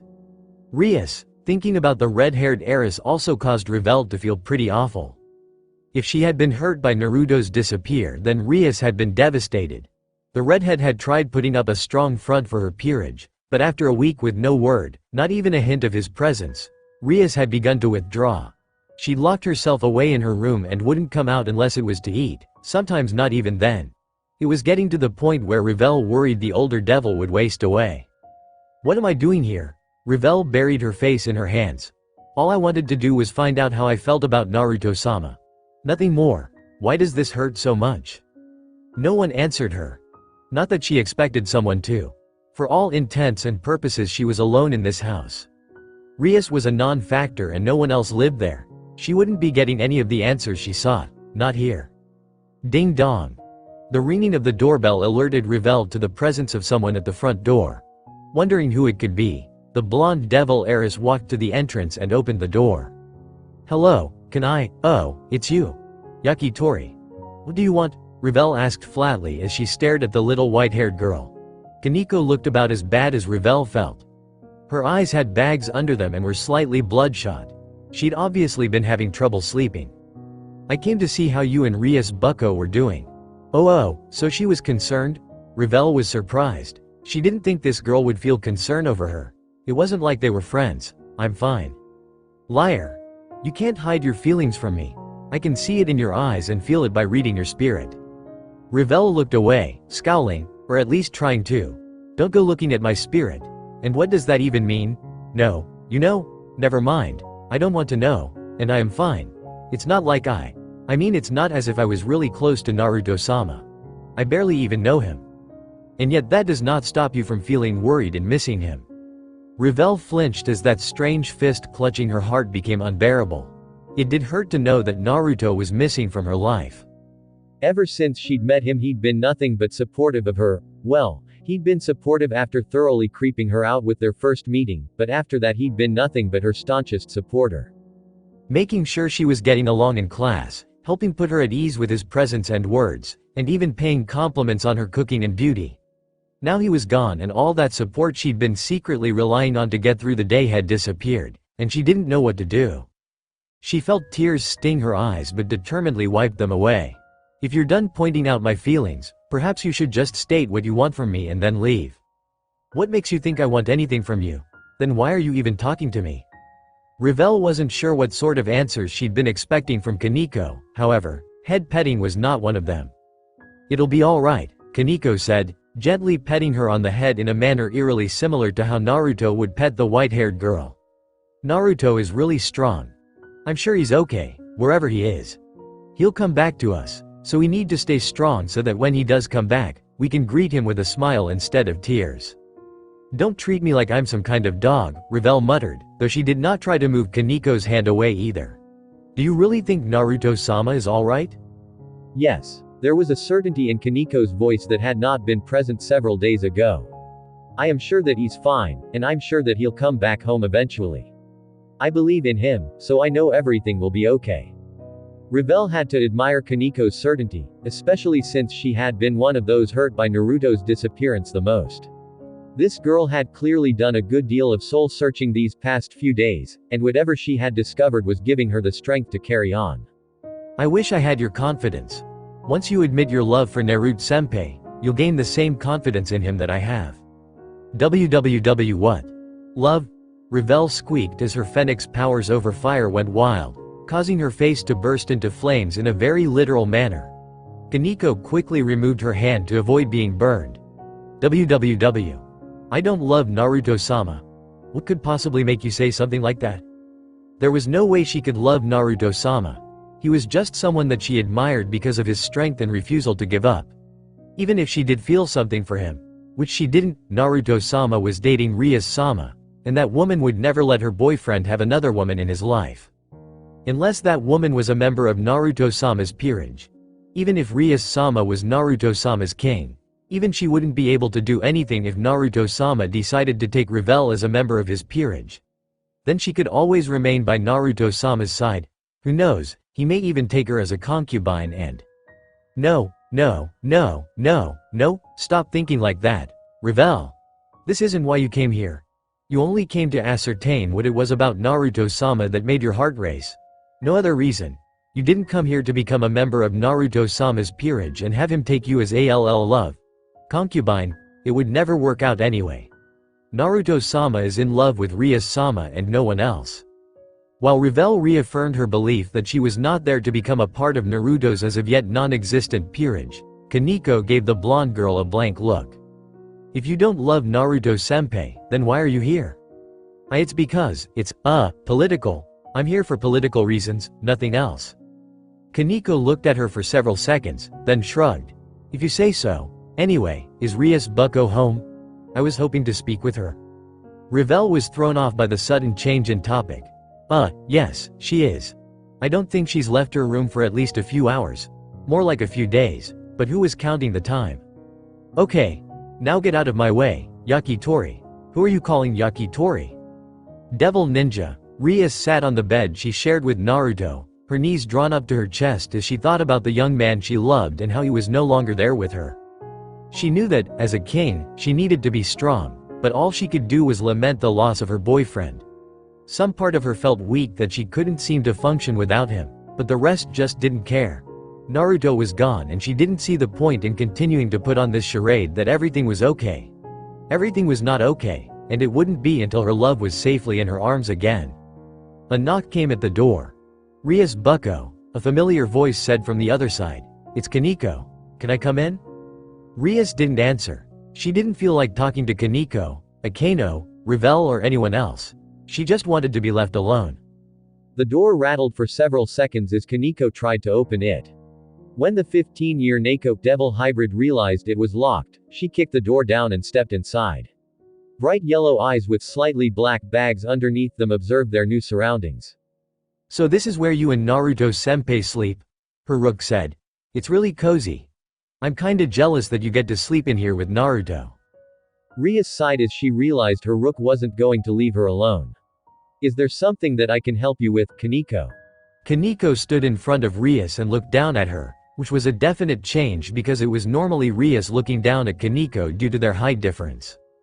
I want to know why you're staying cooped up in here. I don't see why it matters. What I do is my business and no one else's. It does matter. Kaneko's outburst startled Rias into looking up into the normally emotionless eyes of her rook, which currently brimmed with emotion. It matters because what you're doing isn't healthy. You're our king. We need you to be our king. We need you to lead your peerage. No one else can do this, and Naruto-senpai wouldn't want you destroying yourself by becoming a hermit. What would you know? Rias shouted, suddenly angry. Naruto is more than just a member of my peerage. He's also my boyfriend, he meant everything to me and now he's gone. Someone like you could never understand how I feel. Rias knew the moment those words left her mouth that she'd said the wrong thing. She didn't even need to see the tears pricking at Kaneko's eyes to know that. Kaneko, you think that you're the only one who loves Naruto-senpai? Kaneko asked. Reality check, bucko. Just because you're the one dating Naruto doesn't mean you're the only one who loves him. Kaneko placed a hand on her chest, her eyes smoldering with an intensity Rias had never seen from the white-haired girl before. I love Naruto-senpai just as much as you. He means so much to me that I feel lost without him. Just thinking about how I can no longer see him, how he's no longer around to hold me and help me, tears me up inside. Naruto-senpai means the world to me. But I also know that he wouldn't want me to be depressed and incapable of functioning like a normal person whenever he isn't around.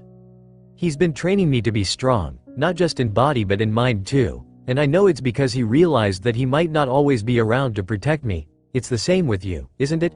Hasn't he been doing everything in his power to help you reach your goals of becoming your own person and not just the heiress of Gremory?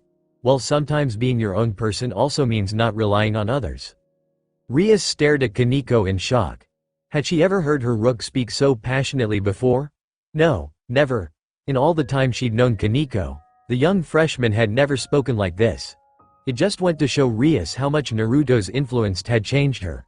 Kaneko was stronger now than she'd ever been, both physically and mentally, it seemed. You're right, Rias said, reaching up to grab Kaneko's arm and gently pulling the white-haired girl into a hug. Her rook returned the hug fiercely. I've grown so used to having Naruto do everything for me that I've forgotten what it means to do things myself. I need to be strong and stop relying on him for everything. That way I can stand by his side as an equal when he comes back. I'm sorry, Kaneko, can you forgive me? That's right. Even though she was Naruto's king, it sometimes felt like their situations were reversed. She knew why. Naruto was a war hero in his old world. He'd already experienced the things she and her peerage were going through and came out on top. That's why she relied on him so much, because he knew what to do, but really, all that did was turn him into her crutch. She'd been using him without even realizing it. I forgive, Rias bucko. Kaneko's voice was muffled by Rias's bosom, upon which her head rested. Thank you. Silence descended on the room, neither stifling nor awkward. Rias held Kaneko close, marveling at how small and frail the girl seemed despite knowing of her strength. A voice alerted them to the fact that they were no longer alone. Rias and Kaneko turned to see an uncertain Revel standing in the doorway. I just wanted to tell you that the other members of your peerage have come over, Revel said. They're sitting in the living room right now. Did you do this? Rias asked Kaneko, who just looked away, causing her to smile. She then turned to Revel again. Thank you for telling me this. You're welcome. Rias and Kaneko stood up and walked to the door. As she exited, Rias stopped in front of Revel and placed her hands on the younger devil's shoulders. I'm also sorry for the way I treated you. You may not be a member of my peerage, but you are still a guest of this house, and I've been ignoring you. Revel flushed fiercely under the older woman's earnest stare. It's alright. I know that you're going through a hard time right now. Her cheeks turned an even deeper shade of red when Rias gave her a knowing look, I'll bet. As they began walking down the hall toward the living room, Kaneko spoke up. Rias bucko, you might want to take a shower before meeting the others. Rias looked at her rook. Why is that? Because you stink. And that was when Rias realized that it had been 2 days since she'd taken a shower. Flushing with embarrassment, the young woman decided to follow Kaneko's advice. Right. Okay, so, why don't you two go on ahead while I take a shower, then? Okay. You got it, bucko. Devil Ninja. Several days after her talk with Kaneko, Rias sat behind the desk in the occult research club room, getting through some of the reports she hadn't done because of her own despondency. There were quite a few, a whole week's worth in fact, and she needed to finish them and send them back to the underworld before her brother realized something was wrong. Fortunately, Sirzex was a slacker and enjoyed putting off his own work, so he probably didn't even know her reports had yet to come in. The opening of the door caused her to look up and see Sona and her queen, Tsubaki, walk in. It is good to see you hard at work again, Sona said by way of greeting. Her fellow king stopped in front of the desk, pushing her glasses up her nose. I was pretty worried for a while when you stopped coming to school. Sona, Rias greeted, it's good to see you, too. How are you doing? I'm doing well, all things considered. That's good to hear. You really had me worried. I heard about what happened to Naruto. You have my condolences. Naruto is alright, Riza said, ignoring the ache in her chest. I'm sure that, wherever he is, he's doing just fine and waiting for a chance to return. Sona's smile was small but visible. I'm sure, knowing your servant like I do, he's probably just waiting for the right moment to make his entrance. Then he'll swoop in and cause a big ruckus that will shake the entire campus and cause me a headache. Rias smiled. Yes, that would be just like him, wouldn't it? However, I'm sure you're not here to reminisce with me about my servant. What's up? The smile left Sona's face and a serious demeanor overtook her. We have a bit of a problem. 2 members of the church have recently been spotted in town. They contacted us and wished to request a meeting with you as overseer of this city. Rias focused her full attention on Sona. That is an unusual request. Did they say why they wanted to speak with me? No, only that they needed to talk as soon as possible. I see. In that case I suppose I can meet with them tomorrow. I don't have any training sessions planned, so I should be able to see them. Very well. That will be fine. Be careful when you meet with them, Rias. Rias heard the tone in her friend's voice and looked up in concern. Is something wrong, Sona? You're always serious, but you don't normally sound this grave. This is just a hunch, Sona started, but I believe there is more to these two than meets the eye. They have a strange aura about them that sets me on edge, and the packages they were carrying worries me. They had the same feeling as a holy sword. There were 2 holy sword users here in Ko. If that was the case, then it spelled nothing good for Rias. She didn't let Sona know this, however, and instead responded with a nod. I see. Don't worry, Sona, I'll be careful. I'm pleased to hear that. After exchanging farewells, Sona vacated the room with her queen, leaving Rias alone to her thoughts. It seemed as if things were going to be problematic in the coming days. Naruto, Rias whispered, her hand reaching up to grip the green gem hidden underneath her academy uniform. Wherever you are, please, come back to me. I have a feeling that your strength is going to need it soon.